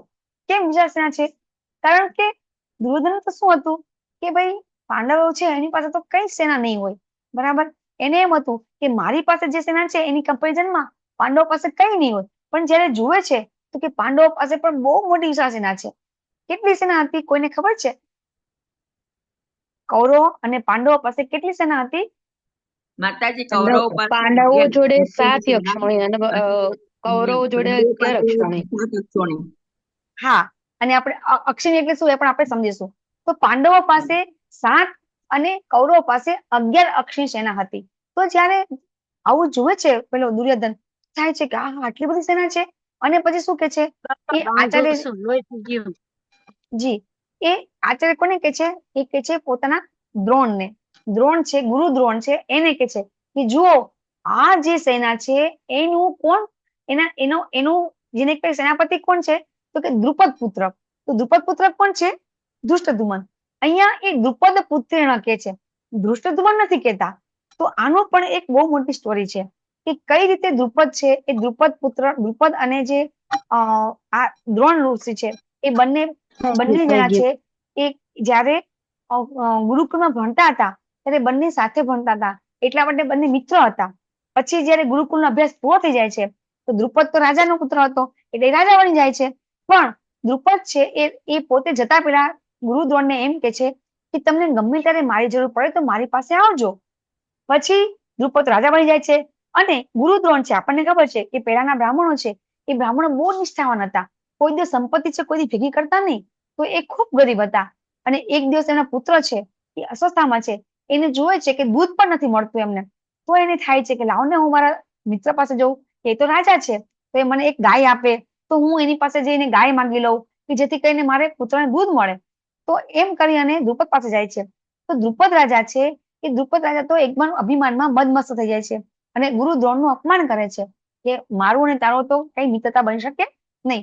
અને દ્રોણ છે એ પછી ખૂબ અપમાનિત થઈ જાય છે અને અપમાનનો બદલો લેવા માટે થઈને પછી કંઈક નક્કી કરે છે કે હું કંઈક કરું. અને પછી ભીષ્મ પિતામહ પાસે જાય છે અને પછી એમના બધા પુત્રો છે કૌરવ અને પાંડવો છે એમને પોતાની પાસે અભ્યાસ કરવા માટે મોકલે છે. અને પછી એમની પાસેથી એમનું ઘર સંસાર ચાલે છે. પણ પછી જયારે આ કૌરવ અને પાંડવોનો અભ્યાસ પૂરો થઈ જાય છે ત્યારે દ્રુપદ છે દ્રોણ છે શું માંગે છે? ગુરુ દક્ષિણા માંગે છે. ગુરુ દક્ષિણામાં દ્રોણ શું માંગે છે કે તમે દ્રુપદને બાંધીને લઈ આવો. તો પેલા તો કોણ જાય છે? કૌરવો જાય છે. પણ કૌરવો છે ત્યાં બંદી બની જાય છે. પછી અર્જુન જાય છે, કૌરવને પણ છોડાવે છે અને દ્રુપદને બાંધીને લઈ આવે છે. તો દ્રુપદને જયારે બાંધીને લઈ આવે છે તો પછી ગુરુ દ્રોણ શું કે છે? બસ બહુ થયું, હવે તમે એને છોડી દો. તો એક રાજા હોય ને, એ રાજા જયારે હારી જાય ને તો પછી એને હાર્યા પછી એને છોડી દે ને તેને ના ગમે, એને એનું માથું કાપી નાખો તેને ગમે. એટલે દ્રુપદને પણ બહુ અપમાનિત થાય છે. તો દ્રુપદ પણ પછી શું કરે છે કે હવે એ પોતે યજ્ઞ કરી અને પુત્ર અને પુત્રી ઉત્પન્ન કરે છે. એમાં દ્રૌપદીજી છે એને આપણે યજ્ઞસેની કહીએ છીએ કારણ કે યજ્ઞવતી ઉત્પન્ન થઈ છે. અને ધૃષ્ટદ્યુમ્ન છે પણ યજ્ઞવતી ઉત્પન્ન થાય છે. અને એનો જન્મ તેમણે શેના માટે કર્યો હતો? દ્રોણના મારવા માટે. છતાં પણ એ દ્રુપદ રાજા છે એ ધૃષ્ટદ્યુમ્નને શિક્ષા આપવા માટે અથવા તો એને અભ્યાસ કરવા માટે ગુરુ દ્રોણ પાસે જ મોકલે છે. હવે તમે મને એ કહો કે આજના જમાનામાં કયો એવો બ્રાહ્મણ હોય કે એને ખબર હોય કે આ વ્યક્તિ છે એ મને મારી નાખશે, છતાં પણ એને શિક્ષા આપે? કોઈ આપે? ન આપે, બરાબર ને. આપણે તો અડધી રાતે જઈને એને મારી નાખીએ, બરાબર ને, કે આ તો મને મારવાનો છે, ચાલ હું એને પેલા મારી નાખું. પણ ગુરુ દ્રોણ એવું કરતા નથી. પેલાના બ્રાહ્મણો કેટલા નિષ્ઠાવાન હતા એ આપણે જોઈ શકીએ છીએ કે ગુરુ દ્રોણને પણ ખબર હતી કે ધૃષ્ટદ્યુમ્નનો જન્મ છે એ એમના મૃત્યુનું કારણ છે. છતાં પણ ધૃષ્ટદ્યુમ્નને બધી શિક્ષા એ આપે છે. તો અહીંયા દુર્યોધનને આ ખબર છે એટલે ઈ મેણું મારે છે. શું કે છે કે જો આપનો બુદ્ધિમાન શિષ્ય, શું કે છે, તમારો બુદ્ધિમાન શિષ્ય છે, એને આ બધી વ્યૂહરચના કરી છે. કયો શિષ્ય? તો કે ધૃષ્ટદ્યુમ્ન. જ્યારે પાંડવો અને કૌરવોનું યુદ્ધ થાય છે એ વખતે સેનાપતિ તરીકે પાંડવો છે ધૃષ્ટદ્યુમ્નને નિમિત્ત કરે છે. તો એ રીતે ધૃષ્ટદ્યુમ્ન છે એને વ્યૂહરચના કરી છે. કેવી કરી છે? કે બહુ સરસ વ્યૂહરચના કરી છે. એવો એ દ્રોણને જેને મેળું મારે છે કે તમે એવી વ્યક્તિને શિક્ષા આપી કે જે આજે તમારી સામે લડવા ઉભો છે. આવું એ દુર્યોધન છે એ ટોન્ટ મારે છે, એમ કહીએ તો આપણે આપણી ભાષામાં એમ કહીએ કે ટોન્ટ મારે છે. કોને? ગુરુ દ્રોણને. કે તમે કેવી વ્યક્તિને શિક્ષા આપી છે કે એ શિક્ષા આપીએ તો આજે એ તમારી સામે ઉભો છે. બરાબર? એવું અહીંયા જેને કહેવાય દુર્યોધન છે કહી રહ્યા છે. તો અહીંયા આપણે હવે સમજી જઈએ કે અક્ષિણી સેના એટલે શું. આપણે કીધું ને કે પાંડવો પાસે કેટલી સેના હતી? 7 અક્ષિણી. અને કૌરવ પાસે 11 અક્ષિણી. તો અક્ષોહિણી એટલે અક્ષિણી સેના. તો એક અક્ષિણી એટલે શું? બરાબર? તો એક અક્ષિણી સેના હોય તો એમાં શું હોય? તો એમાં 21,870 રથ હોય, એટલા જ હાથી હોય, 65,610 ઘોડા હોય અને 1,09,350 સૈનિકો હોય. આ શું હોય? એક અક્ષિણી સેના હોય એમાં આટલી વસ્તુ હોય. તમે આનો સ્ક્રીનશોટ પાડી શકો છો. બરાબર? પછી એક સેનાપતિ હોય, પછી મહારથી હોય, પછી અતિરથી હોય. બરાબર? તો મહારથીમાં અર્જુન હતા, સેનાપતિમાં ધૃષ્ટદ્યુમ્ન હતા, પછી અતિરથીમાં યુધિષ્ઠિર, ભીમ, ધૃષ્ટદ્યુમ્ન, બરાબર, ઘટોત્કચ, સત્યકી, આ બધાને અતિરથી કહેવામાં આવે છે. તો જે મહારથી હોય ને એ એક સાથે 60,000 સેનાપતિ સાથે લડી શકે છે. કેટલા? મહારથી હોય ને એક સાથે 60,000 જણ સાથે લડી શકે છે. અને અતિરથી હોય ને એ એક સાથે 10,000 સેનાપતિ સાથે લડી શકે છે. આને કહેવાય છે અતિરથી. બરાબર? હવે આવી રીતે અલગ અલગ આપણે આમાં જેને કહેવાય કે વિભાજન થયેલું. જો મહાભારત યુદ્ધ થયું ને એટલે કરોડો જેને કહેવાય કે લોકો હતા. અને એટલા લોકોનું જેને કહેવાય વ્યૂહરચના થાય ને તો બહુ જ શિસ્તબદ્ધ હતી બધી વ્યવસ્થા ત્યારે. અને એ વ્યવસ્થા કેવી હતી એ આપણને ધીમે ધીમે ખબર પડશે. બરાબર? તો આ રીતે આપણે અહીંયા આ જોઈ શકીએ છીએ. તો એમાં પાથીમાં એક પથી હોય, એક રથ હોય, એક હાથી હોય. બરાબર? પછી એની સાથે 3 સૈનિકો હોય, 3 ઘોડા હોય, 5 પાયદળ હોય. આવી રીતે એક પથી હોય ને એક પાથી હારે આટલું હોય. પછી એક સેનામુગમ. આ તમને તમે લોકો સ્ક્રીનશોટ પાડીને જોઈ શકો છો. પછી હવે દુર્યોધન છે ને હવે પછી આગળ પણ કહે છે. શું કહે છે? કે અહીં આ સેનામાં ભીમ અને અર્જુન જેવા પણ વીર છે. હવે એ પાછા દ્રોણ ગુરુ આ બધી વાત કોને કરે છે? ગુરુ દ્રોણને કહી રહ્યા છે. દુર્યોધન છે એ ગુરુ દ્રોણને કહી રહ્યા છે. શું કે છે?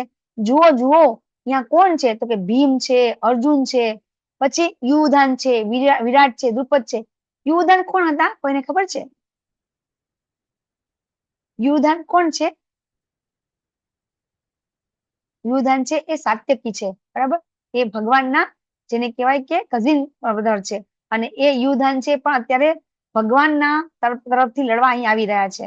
ક્યાં લડ્યા છે? કે પાંડવો જોડે લડ્યા છે. વિરાટ રાજા આપણને ખબર છે કોણ હતા? તો જયારે 5 પાંડવો છે અજ્ઞાતવાસે રહ્યા હતા ત્યારે વિરાટ રાજા રાજ્યમાં રહ્યા હતા. અને દ્રુપદ પણ છે એ જે દ્રૌપદીના પિતા છે. બરાબર? તો આ બધા છે એ બધા કેટલા બધા છે? એ બધા વિરાટ જેને કહેવાય કે બધા બધા મહારથી છે. આ બધા ત્યાં એમની ત્યાં આપણને તો કેમ હતું કે ત્યાં કોઈ નહીં હોય, પણ કેટલા બધા આવી ગયા છે એવું દ્રોણાચાર્યને કહે છે. અને દ્રોણાચાર્ય છે એને જેને કહેવાય ને કે દુર્યોધન છે દ્રોણાચાર્યને ક્રોધિત કરવા માંગે છે. અને એ પોતે દ્રોણાચાર્યની જે વીક પોઈન્ટ છે એ કહી રહ્યા છે કે તમારા કયા વીક પોઈન્ટ છે. એ પોતાના ગુરુને ખરેખર તો ગુરુને શું કરવું જોઈએ? દુર્યોધને શું કરવું જોઈએ? ગુરુને આવા ટોણા મારવા જોઈએ? એને ખરેખર તો એમના પગે પડી ચરણ સ્પર્શ કરીને આશીર્વાદ માંગવા જોઈએ કે તમે મારા ગુરુ છો, તમે મને આશીષ આપો. તો એના બદલે એ અલગ કરી રહ્યા છે કે અત્યારે જે દુર્યોધનની જે માનસિકતા છે એ અહીંયા આપણને બતાવી રહી છે. પછી શું કે છે કે ત્યાં કોણ છે? કે ધૃષ્ટકેતુ, ચેકિતાન, કાશીરાજ, પુરોજીત, કુંતીભોજ, સૈબ્ય જેવા બધા જેને કહેવાય કે બધા શક્તિશાળી યોદ્ધાઓ છે. એ પોતે આવું જે દુર્યોધન છે એને પોતાને મનથી વિચલિત છે. પોતે મનથી ખૂબ ગભરાઈ ગયેલો છે. અને આ રીતે એ પોતાની ગભરામણ છે એ પોતાના ગુરુ પાસે ઠળી રહ્યા છે. એક તો એને ગમતું નથી કે દ્રોણ છે એને ખબર છે કે ગુરુ દ્રોણ છે એમને આખી જિંદગી છે એ કોના તરફી હતા? એ પાંડવો તરફી હતા. અને એમને અત્યારે પણ ખબર છે કે એમની જે એમનો પ્રેમ છે એ ખરેખર પ્રેમ તો કોના તરફી છે, તો કે પાંડવો તરફી છે. અને આ રીતે એ પોતે ગુરુ દ્રોણને આવા આવા શબ્દો કરીને ઉશ્કેરી રહ્યા છે, અને જેથી કરીને દ્રોણ છે એ કઈ રીતે યુદ્ધ કરે, હે ને, એવી રીતે પોતે આવું કરી રહ્યા છે. તો ધૃષ્ટકેતુ કોણ હતા, તો શિશુપાલના પુત્ર હતા, બરાબર. પછી ચેકિતાન છે એક યાદવ હતા, કાશીરાજ પણ કાશી રાજા હતા. પછી પુરુજીત અને કુંતી ભોજ કોણ છે, તો કે એ કુંતીના ભાઈઓ હતા, બરાબર. અને શૈબ્ય છે યુધિષ્ઠિરના સસરા હતા, કે એમની પુત્રી દેવિકા લગ્ન છે એ યુધિષ્ઠિર સાથે થયા હતા.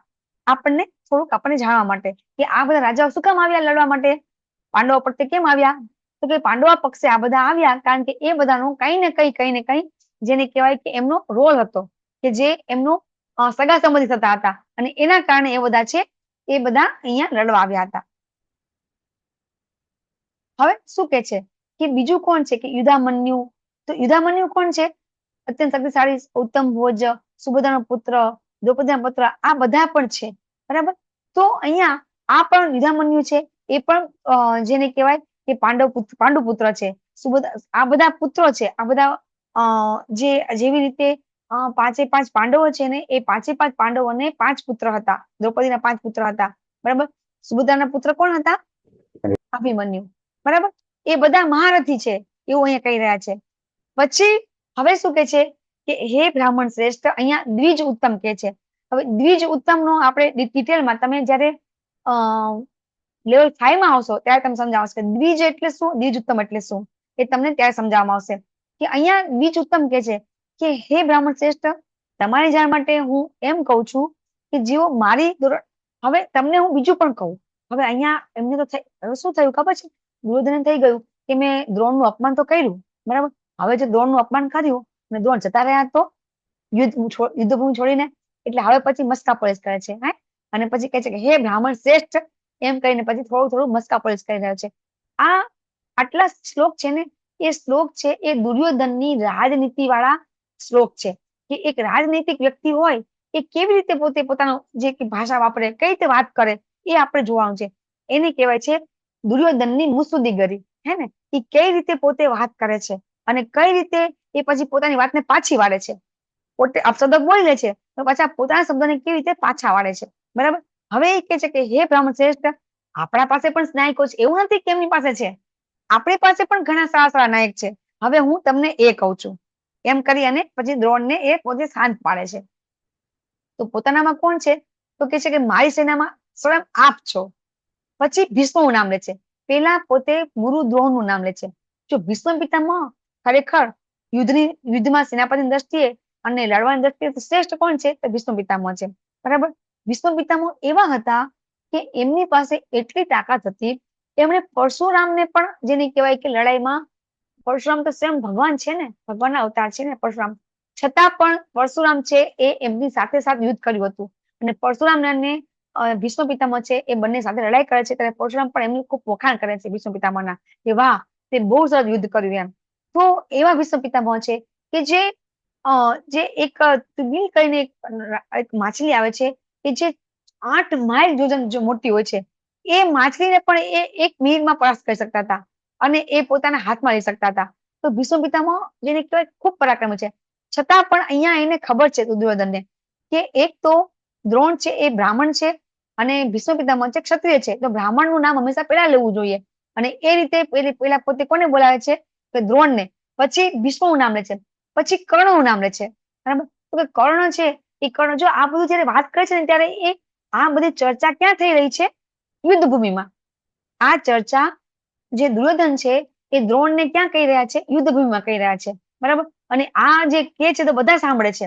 તો એ વારાફરતી કર્ણ, પછી કૃપાચાર્ય, અશ્વસ્થામા, વિકર્ણ, બરાબર, પછી ભૂરિશ્રવા, આ બધાનું નામ લે છે.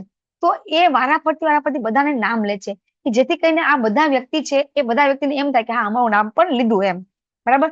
તો કૃપાચાર્ય કોણ હતા એ પણ ખબર છે, અશ્વસ્થામા કોણ હતા એ પણ ખબર છે. વિકર્ણનું નામ અહીંયા શું કામ લે છે, વિકર્ણનું નામ, વિકર્ણ તો આપણને ખબર છે કે વિકર્ણ તો એક કૌરવમાંનો એક કૌરવ હતો, તો વિકર્ણનું નામ શું કામ લે છે અહીંયા, કે વિકર્ણ એક વ્યક્તિ એવો હતો કે એને દ્રૌપદીનું જયારે વસ્ત્રહરણ થતું હતું ને, ત્યારે ઉભા થઈને બોલ્યા હતા કે ભાઈ આવું ન કરાય, તમે ખોટું કહી રહ્યા છો, બરાબર. એટલા માટે ખાસ વિકર્ણ નામ લે છે. કારણ કે આ વિકર્ણ જે કેવો છે કે જો એને એનું નામ ન દે અને એની મસ્કાપોલીસ ન કરે તો એ ક્યાં જતો રહેશે? પાંડવોની સમા જતો રહેશે. એટલા માટે વિકર્ણ નામ લે છે. અને આ રીતે અહીંયા દુર્યોધન છે કે પોતાના ગુરુને અલગ અલગ અલગ અલગ બધા વ્યક્તિને પોતે હવે અમારી પાસે કયું સામર્થ્ય છે એ પણ કહી રહ્યા છે. પછી શું કે છે કે એવા અનેક વીરો છે કે જેઓ મારા માટે પોતાનું જીવન ત્યજવા તત્પર છે. અહીંયા ત્યક્ત જીવિતા શબ્દ આવે છે. એ શબ્દ ઉપરથી એમ સમજાય છે કે મારા માટે એવું કે છે કે બધા પોતે જીવન અર્પણ કરવા તૈયાર છે અને તેઓ બધા અલગ અલગ પ્રકારના શસ્ત્રે સજ્જ છે. તો અહીંયા ત્યક્ત જીવિતા શબ્દ આપણે જોઈ ગયા કે લેવલ 1 માં આપણે જોયા કે યુદ્ધ જીતવાના જે કારણ છે એમાં એક ત્યક્ત જીવિતા છે. તો ત્યક્ત જીવિતા એટલે શું? હરે કૃષ્ણ.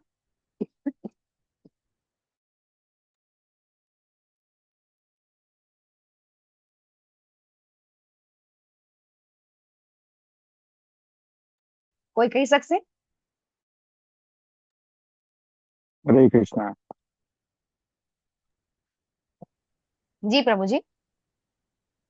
ત્યક્ત જીવિતા એટલે મારા માટે જીવન અર્પિત કરવા માટે તૈયાર છે. પ્રાણ જીવન આપવા ન્યોછાવર તૈયાર. કરવા. હા, માતાજી, મારા માટે પ્રાણ આપવા તૈયાર જે છે એ તખ્ત જીવિતા કહેવાય. જી પ્રતિમા માતાજી, જી સૌજી બંને વાત સાચી છે. તો અહીંયા થોડુંક જે શબ્દ જે ત્યક્ત જીવિતા શબ્દ છે એટલે એનો અર્થ એમ થયો કે એને એમ કેવું જોઈએ કે મારા માટે બધા મને જીતાડવા આવ્યા છે. એના બદલે શું કે છે? બધા મારા માટે મરવા આવ્યા છે. એવો શબ્દ આપે છે. એટલે એક વસ્તુ છે અહીંયા એ શબ્દ છે એ શબ્દ નક્કી થાય છે કે દુર્યોધન એવું બોલી રહ્યા છે કે આ બધા મારા માટે મરવા આવ્યા છે. ને એ રીતે આ શબ્દ છે એ ખૂબ મહત્વનો છે ત્યક્ત જીવિતા. યસ ચંદ્ર માતાજી. એટેન્ડન્સ લિંક મૂકી દીધી છે ને? યસ યસ માતાજી. બધાને હાજરી પૂરવા વિનંતી છે. હે ને? બધા હાજરી પૂરી દેશો બધા. પછી દુર્યોધન શું કે છે કે ભીષ્મ પિતામહ દ્વારા આપણે બધા રક્ષિત છીએ. બરાબર. કારણ કે ભીષ્મ પિતામહ કેટલા અનુભવી છે. જેટલા યુદ્ધ એમને કર્યા એટલા ભીમે નથી કર્યા. કારણ કે અહીંયા ભીમનું નામ લે છે. કારણ કે દુર્યોધનને સૌથી વધારે ડર કોનો લાગે છે? ભીમનો. બરાબર. તો એ શું કે છે કે ભીષ્મ પિતામહથી આપણે પૂરેપૂરા રક્ષિત છીએ. અને ભીમ છે એ છે ખરો પણ એનું જેને કે એનું બળ છે એ સીમિત છે. અહીંયા એ એમ કહી રહ્યા છે. ભીષ્મની કમ્પેરિઝન કરી રહ્યા છે ભીમ સાથે. ભીમને ભીષ્મ સાથે. તો ભીષ્મની કમ્પેરિઝનમાં ભીમ છે કાંઈ ન કહેવાય. બરાબર. એવું સમજાવી રહ્યા છે. તો હવે અહીંયા આપણને 12 થી 19 શ્લોક છે એમાં આપણે સમજીએ છીએ કે કઈ રીતે વિજય ચિહ્નો છે એ પાંડવો તરફ છે એ આપણે જોઈશું. બરાબર. તો આમાં સૌથી પહેલા તો એમ કે છે કે ભીષ્મ છે ને, ભીષ્મ અને જે દ્રોણ છે એ ચોક્કસપણે મને સહાયતા કરશે. તો એવું એમને કેમ દુર્યોધનને એવું છે કે ના, ભીષ્મ પિતામહ અને દ્રોણ બંને જણા પોતાની સહાયતા કરશે તો પૂરેપૂરા ક્ષમતાથી લડશે એવું કેમ થાય છે દુર્યોધનને કે ભીષ્મ છે પૂરેપૂરી સહાયતા કરશે? તો જ્યારે દ્રૌપદી વસ્ત્રાણ થતું હતું બરાબર એ વખતે ભીષ્મ પિતામહ અને દ્રોણ હતા છતાં પણ એ કઈ બોલ્યા નહોતા. એટલે દુર્યોધને શું છે કે હવે અત્યારે પણ તે મારી સાથે જ રહેશે. અને એટલા માટે એ બધાને શું કહે છે કે તમે બધા ભીષ્મની સહાયતા કરો. હવે તમે મને એમ કહો કે ભીષ્મ પિતામહને કોઈની સહાયતાની જરૂર પડે ખરી? બરાબર. પણ એ બીજાને સારું લગાવવા માટે એમ કહી રહ્યા છે. જે બીજા બધા જે સેનાપતિ છે બીજા લોકોને સારું લગાવવા માટે કહી રહ્યા છે કે તમે બધા છે એ ભીષ્મની પૂરેપૂરી સહાયતા ચોક્કસ કરજો. હવે આવું જયારે કરે છે ને ત્યારે અચાનક જ ભીષ્મ છે એ શું કરે છે? શંખનાદ કરે છે. હવે અહીંયા ચર્ચા ચાલે છે. ચર્ચા કોની ચાલે છે? દ્રોણ ચાલે છે. એક આખું જેને કહેવાય કે વ્યૂહરચના થઈ ગઈ હોય અને વ્યૂહરચનામાં એ આમ લાઈન બંધ બધા ગોઠવાઈ ગયા હોય તો પેલા દ્રોણ છે તો દ્રોણ પાસે જાય છે. બરાબર. એ દ્રોણ પાસે જઈ અને દુર્યોધન છે પોતે બધી વાત કરી રહ્યા છે. બરાબર છે. અને હવે એ વાત કરે છે તો ત્યાં ભીષ્મ પિતામહ શંખ ફૂંકી દે છે. આવું કેમ થાય છે? વાત ચાલુ રહેવી જોઈએ ને. દુર્યોધનની વાત છે એ વાત ચાલુ નથી રહેતી અને આવું કેમ થાય છે? કોઈ કહી શકશે? માતાજી, અવાજ કપાય છે, સંભળાયું નહીં બરાબર. હરે કૃષ્ણ. ઝંખના માતાજી, હરે કૃષ્ણ, અવાજ આવે છે? હા માતાજી આવે માતાજી આવે છે. જી હા માતાજી, તમે જુઓ તમારું નેટવર્ક માતાજી. યસ નીરજ પ્રભુજી. હા, દુર્યોધનને જે ભય છે એ ભયનો ભીષ્મ પિતામહને ખબર પડી ગઈ છે અને ભીષ્મ પિતામહ બી એવું ઈચ્છે છે કે હવે મારી પાસે આવે નહીં, તો એના હૃદયની અંદર જે ભય છે એ દૂર કરવા માટે શંખ ફૂંકે છે. યસ, હરે બરાબર, કૃષ્ણ. સાચું સાચું. યસ. પછી કોઈને કઈ કેવું છે? ભીષ્મ પિતામહ બહુ હોશિયાર ને. જો એમને ખબર પડી કે દુર્યોધન આવી રહ્યો છે, એને દ્રોણને મેણા ટોણા માર્યા, બધું સાંભળે છે, બરાબર. આ પાછો મારી પાસે આવશે ને જેમ તેમ બોલશે, એના કરતા આપણે શંખ કરી દો ને, યુદ્ધ ચાલુ કરી દો. કામ પતે. આપણી પાસે આવે નહીં ને વાત કરે નહીં. હે ભીષ્મ પિતામહ શું થાય છે કે દ્રોણ ની હારે જેમ તેમ તો બોલે છે, અને પાછો મારી પાસે આવીને મને કઈક કહેશે પાછો. એના કરતા આપણે એક કામ કરો, શંખનાદ કરી દો એટલે આપણી પાસે આવે જ નહીં. બીજું કે દુર્યોધન હર્ષિત થાય કે હા ચલો ભીષ્મ પિતામહ છે, શંખનાદ કરી દો એટલે યુદ્ધની જેને કહેવાય કે આપણે શરૂઆત એને કરવી જ હતી, યુદ્ધ એને કરવું જ હતું, એટલે પોતાની જે મનની ઈચ્છા છે એ ભીષ્મ પિતામહ પૂરી કરી રહ્યા છે. આમ બે વસ્તુ છે. ભીષ્મ પિતામહ પણ સમજી ગયા કે જો અહીંયા આવશે તો મારે એની વાત સાંભળવી પડશે, એના કરતા આપણે શંખનાદ કરી દો, એને ખુશ કરી દો, બરાબર. ભીષ્મ પિતામહે આ પોતાનો આઈડિયા વાપરો, કહેવાય એમ જેવાય કે ને કે પોતે એક આઈડિયા વાપરો ભીષ્મ પિતામહે, બરાબર. પછી હવે શું થાય છે, ભીષ્મ પિતામહ જેવો શંખનાદ કરે એટલે શું થાય? ભીષ્મ પિતામહ કોણ હતા? સેનાપતિ હતા. ભીષ્મ પિતામહ સેનાપતિ પેલા શંખ કરે એટલે બીજા બધા પણ શંખનાદ કરવા માંડે, તો શું થાય છે? બધો એકદમ વધારે ઘોંઘાટ થઈ જાય છે. કોઈ શંખ વગાડે છે, કોઈ નગારા વગાડે છે, બરાબર. તો ઈ બધું એક હારે વાગે છે ને તો શું થયું? એકદમ અવાજ આવી જાય એટલે ઘોંઘાટ થાય છે. અવાજ એટલે કેવું? સારો અવાજ નહીં, ઘોંઘાટ થઈ ગયો છે. હવે હવે ચાલુ થયું બીજા પક્ષે. તો બીજા પક્ષે ચાલુ થાય છે તો શું થાય છે એમાં? તો એમાં ભગવાન કૃષ્ણ અને અર્જુને દિવ્ય શંખ ફૂંક્યા. શું લખ્યું છે? માધવ પાંડવશ્ચૈવ દિવ્યો શંખો પ્રદદ્મતુઃ. તો માધવ એટલે કોણ? લક્ષ્મીપતિ. હવે અહીંયા આપણને ભગવદ ગીતાની અંદર અર્જુનના અને ભગવાનના અલગ અલગ અલગ, અર્જુનજી છે એ ભગવાનને અલગ અલગ 68 નામથી બોલાવે છે, અને ભગવાન છે એ અર્જુનને અલગ અલગ 23 નામથી બોલાવે છે. અને દરેકે દરેક નામનું દરેક વખતે અલગ અલગ, એ વખતે એ સમયે જે નામ દે છે ને એ સમયે એનું મહત્વ છે, બરાબર. અહીંયા માધવ એટલે લક્ષ્મીપતિ થાય છે, બરાબર. અને એ લોકોનો શંખ છે એ દિવ્ય શંખ છે. જો જ્યારે કૌરવોના શંખ ફૂંકાય છે તો ત્યાં ક્યાંય દિવ્ય શબ્દ આપતો નથી, પણ જેવા પાંડવોના શંખ આવ્યા તો ત્યાં દિવ્ય શબ્દ આવે છે કે દિવ્ય શંખો પ્રદદ્મતુઃ. તો એ લોકોએ પોતાના દિવ્ય શંખ ફૂંક્યા એવું અહીંયા આવે છે. તો શું થાય છે દિવ્ય શંખ ફૂંકે એટલે? તો કે ભગવાન શ્રી કૃષ્ણનો શંખ છે એને આપણે ખબર છે કે પાંચજન્ય નામ છે, અર્જુનનું દેવદત્ત નામ છે, બરાબર. યુધિષ્ઠિર મહારાજનું અનંત વિજય નામ છે, ભીમનું પૌંડ્ર નામ છે, નકુલનું સુઘર્ષ નામ છે, અને સહદેવનું મણિપુષ્પક નામ છે. તો ભગવાન અને અર્જુન જયારે શંખ ફૂંકે છે તો શું થાય છે કે તરત જ એ જેને કહેવાય કે સામે પક્ષે છે એ બધા લોકોના જે હૃદય છે એ વિચિત્ર થઈ જાય છે. જ્યારે ભગવાન શ્રી કૃષ્ણ, અર્જુન, યુધિષ્ઠિર, નકુલ, સહદેવ અને ભીમ જ્યારે એ બધા શંખ ફૂંકે છે તો શું થાય છે કે એમ થવાથી બધા જે બધા કૌરવ હતા ને એના હૃદય વિદ્ર થઈ ગયા. અહીંયા સરસ શ્લોક છે કે હૃદયાની વ્યદાર્યત. શું થાય છે કે સઘોષો ધાર્તષ્ટાણામ, કે જ્યારે આ બધો ગગનભેદી અવાજ થવા માંડ્યો તો ધૃતરાષ્ટ્રના પુત્રના હૃદય વિદ્ર થયા. એટલે શું કે બધાને અડધાને તો યાન્ય એટેક આવી ગયા. અહીંયા આપણને કહેવાય ને કે હાર્ટ એટેક નું સંસ્કૃત છે, બરાબર. હૃદયાની વ્યદાર્યતા એટલે કે હાર્ટ એટેક. એ કૌરવોની અંદર કેટલાય લોકોને તો ત્યાં ને ત્યાં જ એટેક આવી ગયા. પણ જયારે પાંડવો લોકો, દુર્યોધન જયારે શંખ ફૂકે છે તો કોઈને કઈ થતું નથી. આવું કેમ થાય છે? એ લોકો શંખ ફૂકે, ચલો દિવ્ય હતા તો કઈ વાંધો નહીં, પણ થોડીક તો અસર થતી જોઈએ ને. તો પાંડવો જયારે શંખ ફૂકે છે તો પ્રોબ્લેમ થાય છે, અને જયારે કૌરવો શંખ ફૂકે છે તો કઈ થતું નથી. એનું કારણ શું? કોઈ કહી શકશે? ભગવાન અને અર્જુન તો નર નારાયણ પ્લસ એમના દિવ્ય શંખો હતા. જી આ બધાના શંખ હતા, એ લોકોના દિવ્ય શંખ હતા, એટલે એ જે ફૂકે એટલે ગાજા ખગડી જ જવાના હતા ને. જી તો એ વસ્તુ સાચી છે માતાજી.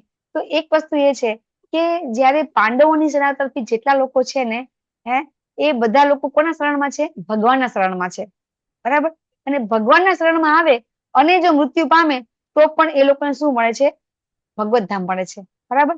તો જ્યારે કોઈ ભગવાનના શરણે આવે ને તો એનો ખૂબ અલગ પ્રભાવ હોય છે, બરાબર. એ રીતે અહીંયા એમ કહેવામાં આવે છે કે જ્યારે પાંડવોના પ્રત્યે જ્યારે પાંડવોના તરફી જો જ્યારે એક યુદ્ધ થતું હોય, બરાબર. યુદ્ધમાં બંને પક્ષ સેના લોકો હોય, બરાબર. તો જ્યારે કોઈ શંખનાદ થાય અને આપણે એમ કહીએ કે સામે પક્ષે લોકો બધા એટલે કાઈ ગયા, તો આ બાજુ પાંડવ પક્ષે પણ એ લોકો અસર તો માણસ જ છે ને, એ બધા બી વ્યક્તિ જ છે ને. જો કોઈ કઈ બી ઇફેક્ટ થતી હોય તો બધાને સરખી થાય ને. દાખલા તરીકે હું તમને એમ કહું કે આપણે એકદમ વરસાદ પડે, બરાબર. તો વરસાદ પડે તો જ્યાં બધા પડે તો બધા પલળી જાય ને. વરસાદ તો પડે છે તો વરસાદ જ્યાં પડે તો અહીંયા જેટલા લોકો ઉભા હોય એટલા બધા પલળી જાય ને. એવું થોડું થાય કે અડધા કોરા રહે? થાય ખરું એવું? કોઈ કહી શકते એવું થાય ખરું કોઈ દિવસ કે અડધા કોરા રહે? બધા જ પલળી જાય ને. તો અહીંયા જયારે શંખનાદ થાય છે તો શંખનાદ થાય છે એ વખતે બંને જગ્યાએ બધા સેનાપતિ બધા સૈનિકો બધા છે, પણ કૌરવો પ્રત્યે જે સૈનિકો હતા એ લોકોને એટેક આવે છે, પાંડવો પ્રત્યે સૈનિકોને એટેક નથી આવતા. વિચારવા જેવું છે ને. બધા સૈનિકો છે, સૈનિકો તો સરખા જ છે ને. છતાં પણ આવું થાય છે એનું કારણ શું છે? કે એ બધા ભગવાનના શરણમાં છે, એટલા માટે એ લોકોને જેને કહેવાય કે કઈ અસર થતી નથી. હવે એ વખતે હનુમાનજીની ચિહ્નથી અંકિત થયેલા ધ્વજવાળા રથમાં આરૂઢ થયેલા પાંડુપુત્ર અર્જુને પોતાનું ધનુષ ઉઠાવ્યું. અહીંયા બીજું કારણ આવ્યું, કપિધ્વજ. કપિધ્વજ, કપિ એટલે હનુમાનજીની ચિહ્ન વાળી ધ્વજા, બરાબર. એક વિજયનું ચિહ્ન આવ્યું કે જે જગ્યાએ અર્જુનજી છે એ અર્જુનજીનો રથ છે, એ રથની ઉપર હનુમાનજીની ધજા છે. કેમ હનુમાનની ધજા અહીંયા આવી ગઈ? રામ કારણ તો કે છે ને. ભીમને કીધું હતું કે તારે જરૂર પડશે ત્યારે હું આવીશ અને તને મદદ કરીશ તારે જ્યારે જરૂર હશે ત્યારે. એટલે યુદ્ધ વખતે આવે છે બરાબર રાડો નાખીને બધાને ધ્રુજાવી નાખે છે. જી, બહુ સરસ. બીજા કોઈને કેવું છે કે અહીંયા હનુમાનજી ધજા ક્યાંથી આવી ગઈ? હનુમાનજી આવી ગયા છે, પધારી ગયા છે. અર્જુન રથ ઉપર હનુમાનજી પધારી ગયા છે એમ કહેવામાં આવ્યું છે. હા, હરે કૃષ્ણ. જી કારણ કે પ્રભુજી. હનુમાનજી ભગવાન રામ યસ. ભીમને હરે મળ્યા કૃષ્ણ. હતા પણ કલમનું આપણે કમળનું પુષ્પ લેવા વખતે ત્યારે ભીમને મળ્યા હતા અને એક વાર્તા છે ખરી હવે તો. જી હા, એ સ્ટોરી તો ઘણી હરે લાંબી છે. કૃષ્ણ માતાજી. હા, હરે કૃષ્ણ. રામ ભગવાન જયારે રાવણ નો વધ કરવા ગયા હતા ત્યારે પણ એમને હનુમાનજીએ હેલ્પ કરી હતી ને આમાં પણ હનુમાનજી ઉપસ્થિત રહ્યા હતા. Yes yes. નીરજ પ્રભુજી, નીરજ પ્રભુજી આપણે hand raise છે. બોલો બોલો. આપણે 15 મિનિટ થાય હા, વધારે તો વાંધો હવે નહીં ને? હરે કૃષ્ણ. 10-15 મિનિટ વધારે થાય તો વાંધો નહીં ને? આપણે તો સ્ટોરી લઈ લઈએ આપણે. હા માતાજી, વાંધો નહીં. વાયદો જી, જી. કર્યો તો કે હું પછી યુદ્ધ વખતે તમને આ વખતે મદદરૂપ થાય છે એમ. યસ યસ યસ, સાચી વાત છે. નીરજ પ્રભુજી તમે શું કહેતા હતા? હા, એ જ જે એક સ્ટોરી જે છે કમળ લેવા ગયા હતા ત્યાં હનુમાનજી એમને મળે છે હા. અને એ સ્ટોરી આખી છે. અને બીજું કે કૃષ્ણ ભગવાન એ રામ ભગવાન જ છે અને રામ ભગવાન યસ. જયારે આવ્યા હતા ત્યારે હનુમાનજી એમને મદદ કરી હતી, એમના સેવક હતા. તો અહીં આગળ પણ કૃષ્ણ ભગવાન છે તો હનુમાનજી તો હાજર જ છે અહીંયા, તો એ પછી અવશ્ય આવવાના જ છે. જી જી, બહુ સરસ. જ્યાં રામ અને કૃષ્ણમાં કોઈ ફેર નથી, બરાબર ને? ભગવાન રામ અને ભગવાન શ્રી કૃષ્ણ બંને એક જ છે. તો જ્યાં રામ હોય ત્યાં ભગવાન હનુમાનજી હોય જ, બરાબર છે. તો કૃષ્ણ હોય ત્યાં પણ હનુમાનજી હાજર જ હોય. અહીંયા આપણને એ સમજાવવામાં આવ્યું છે, બરાબર. એ ધજા આપી હતી ભીમે, આખી સ્ટોરી તો આખી બહુ સરસ છે કે એ હનુમાનજીએ તો એમને વચન આપ્યું હતું, એમને પોતાને એમની ગદામાં પોતાની ગદાને બળ આપી દીધું હતું. પછી એમનું પોતાનું જે ભીમ પાસે તો ઓલરેડી 10,000 હાથીનું બળ હતું જ તે, છતાં પણ હનુમાનજીએ પોતાનું બળ આપ્યું હતું. એ બધી સાચી વાત છે કે હું ત્યાં આવીશ, હાજર રહીશ. પણ જ્યાં ભગવાન હોય ને ત્યાં લક્ષ્મીજી પણ હોય અને ભગવાન હોય ત્યાં હનુમાનજી પણ હાજર જ હોય, બરાબર ને? એટલે એ રીતે અહીંયા આ જે વિજયનું છે, હનુમાનજી હોય અહીંયા કોઈ દિવસ કોઈનો પરાજય થાય ખરો? બરાબર. ભગવાન હોય અહીંયા તો નો જ થાય, બરાબર. તો હનુમાનજી હોય અહીંયા પણ કોઈ દિવસ જેને કહેવાય કે ભગવાન અહીંયા સહાયતા કરે છે. હનુમાનજી પણ ભગવાનની સાથે ભગવાનને સહાયતા કરે છે. અને એ રીતે અહીંયા આ જે વિજય ચિહ્ન છે એ પણ આપણને અહીંયા બતાવે છે કે પાંડવોના જે વિજયના જે ચિહ્નો છે આપણે એક પછી એક લઈ રહ્યા છીએ, બરાબર? તો એમાં આ વિજય ચિહ્ન છે આપણે એ આપણને ભગવાનને આપેલા છે. તો હવે આ અહીંયા અર્જુન હવે શું કહે છે ભગવાનને, બરાબર? હવે અહીંયા સુધી તો આપણે વ્યૂહરચના જોઈ. શું જોયું આપણે? 20 શ્લોક સુધી આપણે વ્યૂહરચના જોઈ, બરાબર? કે કઈ રીતે પાંડવોના પક્ષે કેટલા લોકો છે, કૌરવમાં કેટલા લોકો છે, પછી ધૃતરાષ્ટ્રની સ્થિતિ કેવી છે, પછી આપણે જોયું કે દુર્યોધનની સ્થિતિ કેવી છે. હવે આપણે અર્જુનજી વિશે આપણે 2-3 શ્લોક લઈ લઈશું, બરાબર? કે અર્જુનજીની સ્થિતિ કેવી છે એ આપણે હવે જોઈ રહીએ, બરાબર? તો એમનું જે અર્જુનજીનું જે મનની સ્થિતિ છે અને એ સ્થિતિ કોણ ઉભી કરે છે, તો કે ભગવાન પોતે અહીંયા સ્થિતિ ઉભી કરી રહ્યા છે. કેવી રીતે હું તમે સમજાવી દઈશ. હવે હું તમને આજે આપણે એ સમજીએ કે ભગવાનને ભગવદ ગીતા કેવી છે, તો ભગવાન શું કરે છે, બરાબર? તો હવે આપણે એ જોઈશું કે હવે અર્જુન શું કે છે કે હે અચ્યુત, કૃપા કરીને મારા રથને બંને સૈન્ય વચ્ચે ઉભો રાખો. અહીંયા અચ્યુત કેમ કે છે ભગવાનને?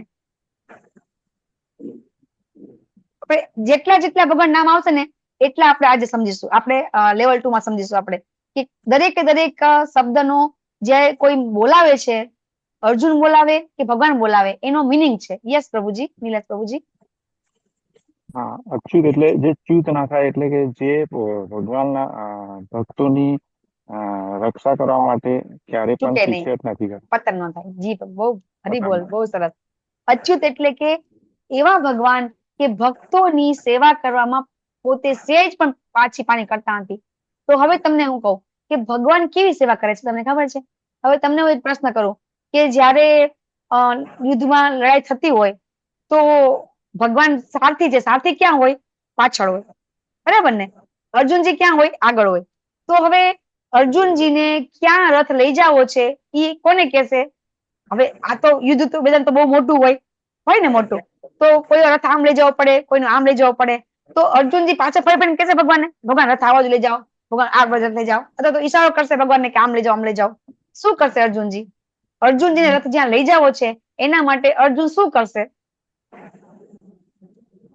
પગથી ઈશારા કરશે એમ કે ડાબુ બાજુ જોવો તો ડાબી બાજુ પગ એમને અડાડશે, જમણી બાજુ જવું હોય તો જમણી બાજુ. યસ યસ યસ યસ, સાચી વાત છે. જો અર્જુનજી છે ને એ અર્જુનજીને જ્યાં જવું હોય ને, હે ને, તો એના માટે અર્જુનજી પાછળ બેઠા છે. તો અર્જુનજી એ કઈ રીતે કરશે? એ ભગવાનને કહેશે. અર્જુનજી ભગવાન આગળ બેઠા છે એટલે અર્જુનજી ભગવાનને પગ લગાડશે. હાથમાં તો બાણ છે, બરાબર? અર્જુનજી હાથથી લડાઈ કરે છે તો હાથ તો અડાડશે નહીં, એ પગ કરશે. પગથી કહેશે કે ડાબી બાજુ પગ લગાવે તો ડાબી બાજુ જવાનું, જમણી બાજુ લગાવે તો જમણી બાજુ જવાનું, વચ્ચે પગ લગાવે તો સીધું જવાનું, બરાબર?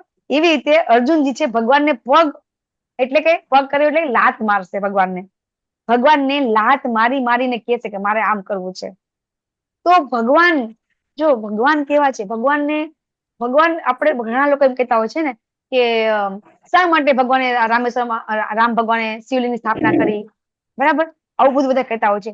તો હંમેશા ભગવાન છે ને એ આપણને હવે ખબર પડી ગઈ કે ભગવાન શિવ છે એ ભગવાનની હંમેશા ભક્તિ કરતા હોય છે. એટલા માટે જ ભગવાન શિવ છે એ હનુમાનજી તરીકે દાસર રૂપમાં સેવા કરે છે, બરાબર? અને એ પોતે ભગવાનની સેવા કરવામાં ખૂબ તત્પર હોય છે. શ્રી કૃષ્ણ ભગવાન જયારે નાના હતા, જન્મ થયો ત્યારથી વારંવાર શિવ છે એ એમના માટે એનું દર્શન કરવા માટે આવે છે. તો એ રીતે ભગવાન એવા છે એ હંમેશા ભગવાન ભક્તોને ગ્લોરીફાય કરતા હોય છે. અને એ રીતે ભગવાન છે એ ખૂબ પોતે આનંદિત થતા હોય છે ભક્તોને ગ્લોરીફાય કરવા માટે. જો યુદ્ધ જો આપણે 10મા અધ્યાયમાં સમજી ગયા કે ભગવાન શું કે છે, 11મા અધ્યાયમાં ભગવાન શું કે છે કે આ બધાને તમે મારી જ નાખ્યા છે. અર્જુનને શું કહે છે? તારે તો ખાલી નિમિત્ત બનવાનું છે. તો ભગવાને તો બધાને મારી જ નાખ્યા છે, તો યુદ્ધ શું કામ કરવું જોઈએ? ભગવાનને અર્જુનને ગ્લોરીફાય કરવા છે, બરાબર? એટલા માટે ભગવાન છે આ યુદ્ધ કરી રહ્યા છે. બાકી ભગવાનને તો ઈચ્છા હોય તો ભગવાન એક સેકન્ડમાં બધા મારી નાખે. આવું ભગવાન શું કામ આવું બધું કરે છે? તો આ બધું આપણે સમજવા માટે આપણી દ્રષ્ટિ જોઈએ આપણે, બરાબર? તો ભગવાન છે ને એ ભગવાન એ પોતાના ભક્તો માટે કંઈ પણ કરવા તૈયાર હોય છે. બહુ બધા ઢગલાબંધ એક્ઝામ્પલ છે કે આ જે આપણે એક સ્ટોરી લેશું કે માધંદપુરીની, કે એ માધંદપુરી માટે ભગવાન શું કરે છે? ખીરની ચોરી કરે છે ભગવાન. એ માધંદપુરી કે જે માધંદપુરી ભગવાનની ભક્તિ કરવામાં એવા તલ્લીન બની જાય છે કે પોતે ભિક્ષાક લેવા માટે જતા નથી, તો ભગવાન પોતે આવે છે અને જે ખીર છે એ જે ખીર ત્યાં મંદિરમાં રાખી હતી એ મંદિરમાં ખીર ચોરીને માધન કરીને આપે છે. ભગવાન ચોરીએ કરે, બરાબર. ભગવાન પોતાના ભક્ત માટે કઈ પણ કરે. ભગવાન પોતાના ભક્ત માટે પોતાનું વચન પણ તોડી દે. ક્યારે વચન તોડે છે ભગવાન પોતાનું? પોતાનું વચન તોડી દે ભગવાન. પોતાના ભક્ત માટે ભગવાન બધું કરે. ભગવાનને કોઈ પાબંદી નથી, ભગવાનને કોઈ પાપ લાગતું નથી. ભગવાન એનું વચન આપીને તોડી દે ને ભગવાનને પાપ ન લાગે. ભગવાનનો જન્મ ને કર્મ દિવ્ય છે, ભગવાનને કઈ પ્રોબ્લેમ ન થાય, બરાબર. કોઈ એમ કે ગાંધારીજી શ્રાપ આપ્યો, ભગવાન શ્રાપ ન લાગે, બરાબર. કારણ કે ભગવાન છે. તો ભગવાન બધું જ કરે છે. ભગવાન એમનું બોલેલું પણ જેને કહેવાય કે વચન પોતે તોડી નાખે છે. ક્યારે વચન તોડી નાખે છે ભગવાન પોતાનું? કોઈને યાદ છે? ભીષ્મ પિતામહ.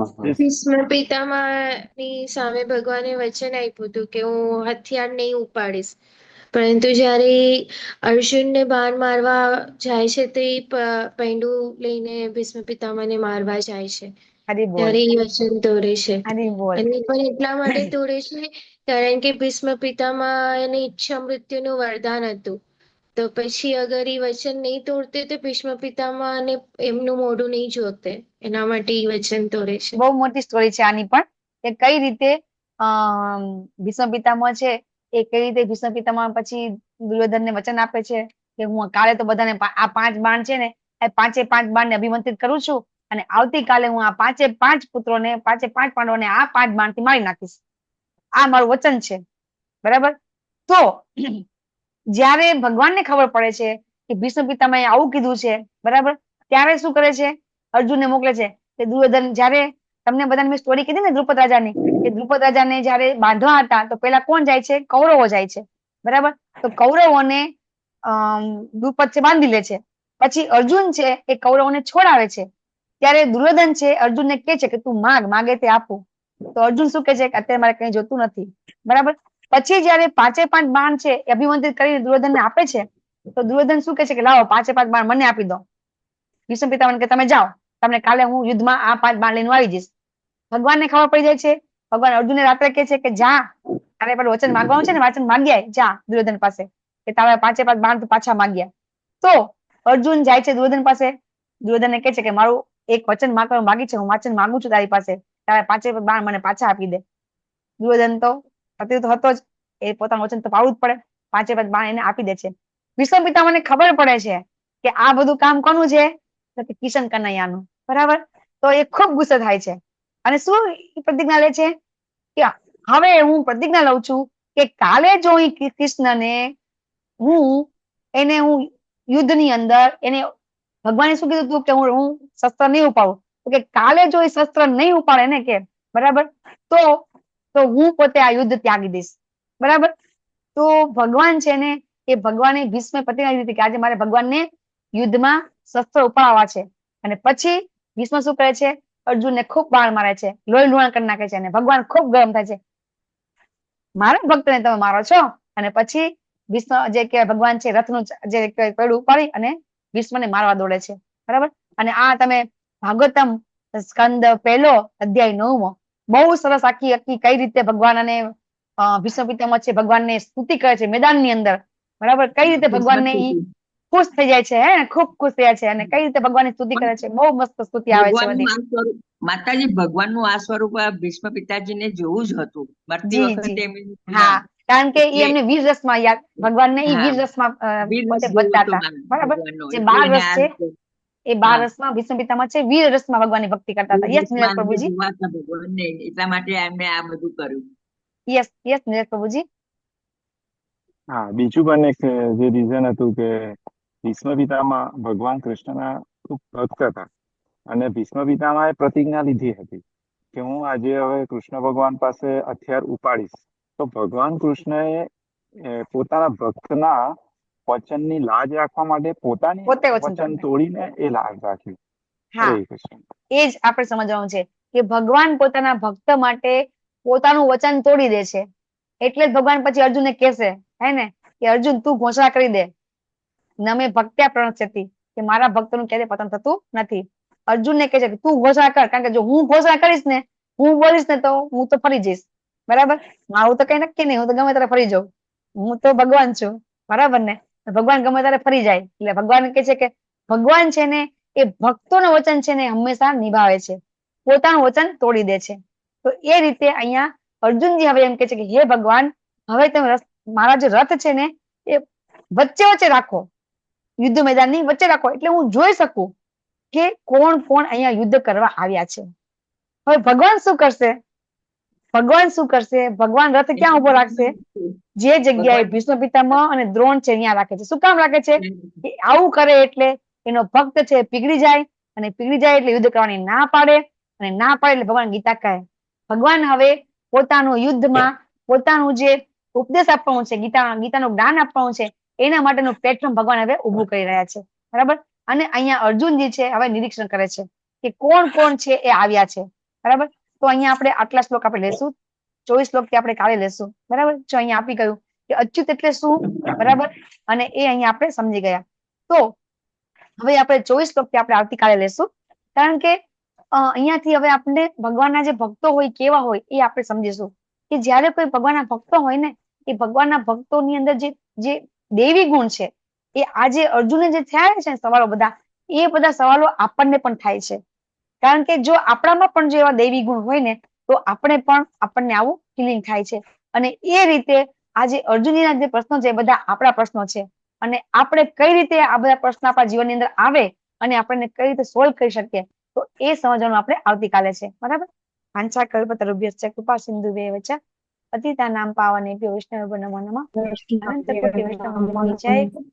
શ્રી પ્રભુપાદ કી જય. શ્રીમદ ભગવદ ગીતા કી જય. ભાગવતમ ચૈતન્ય કી જય.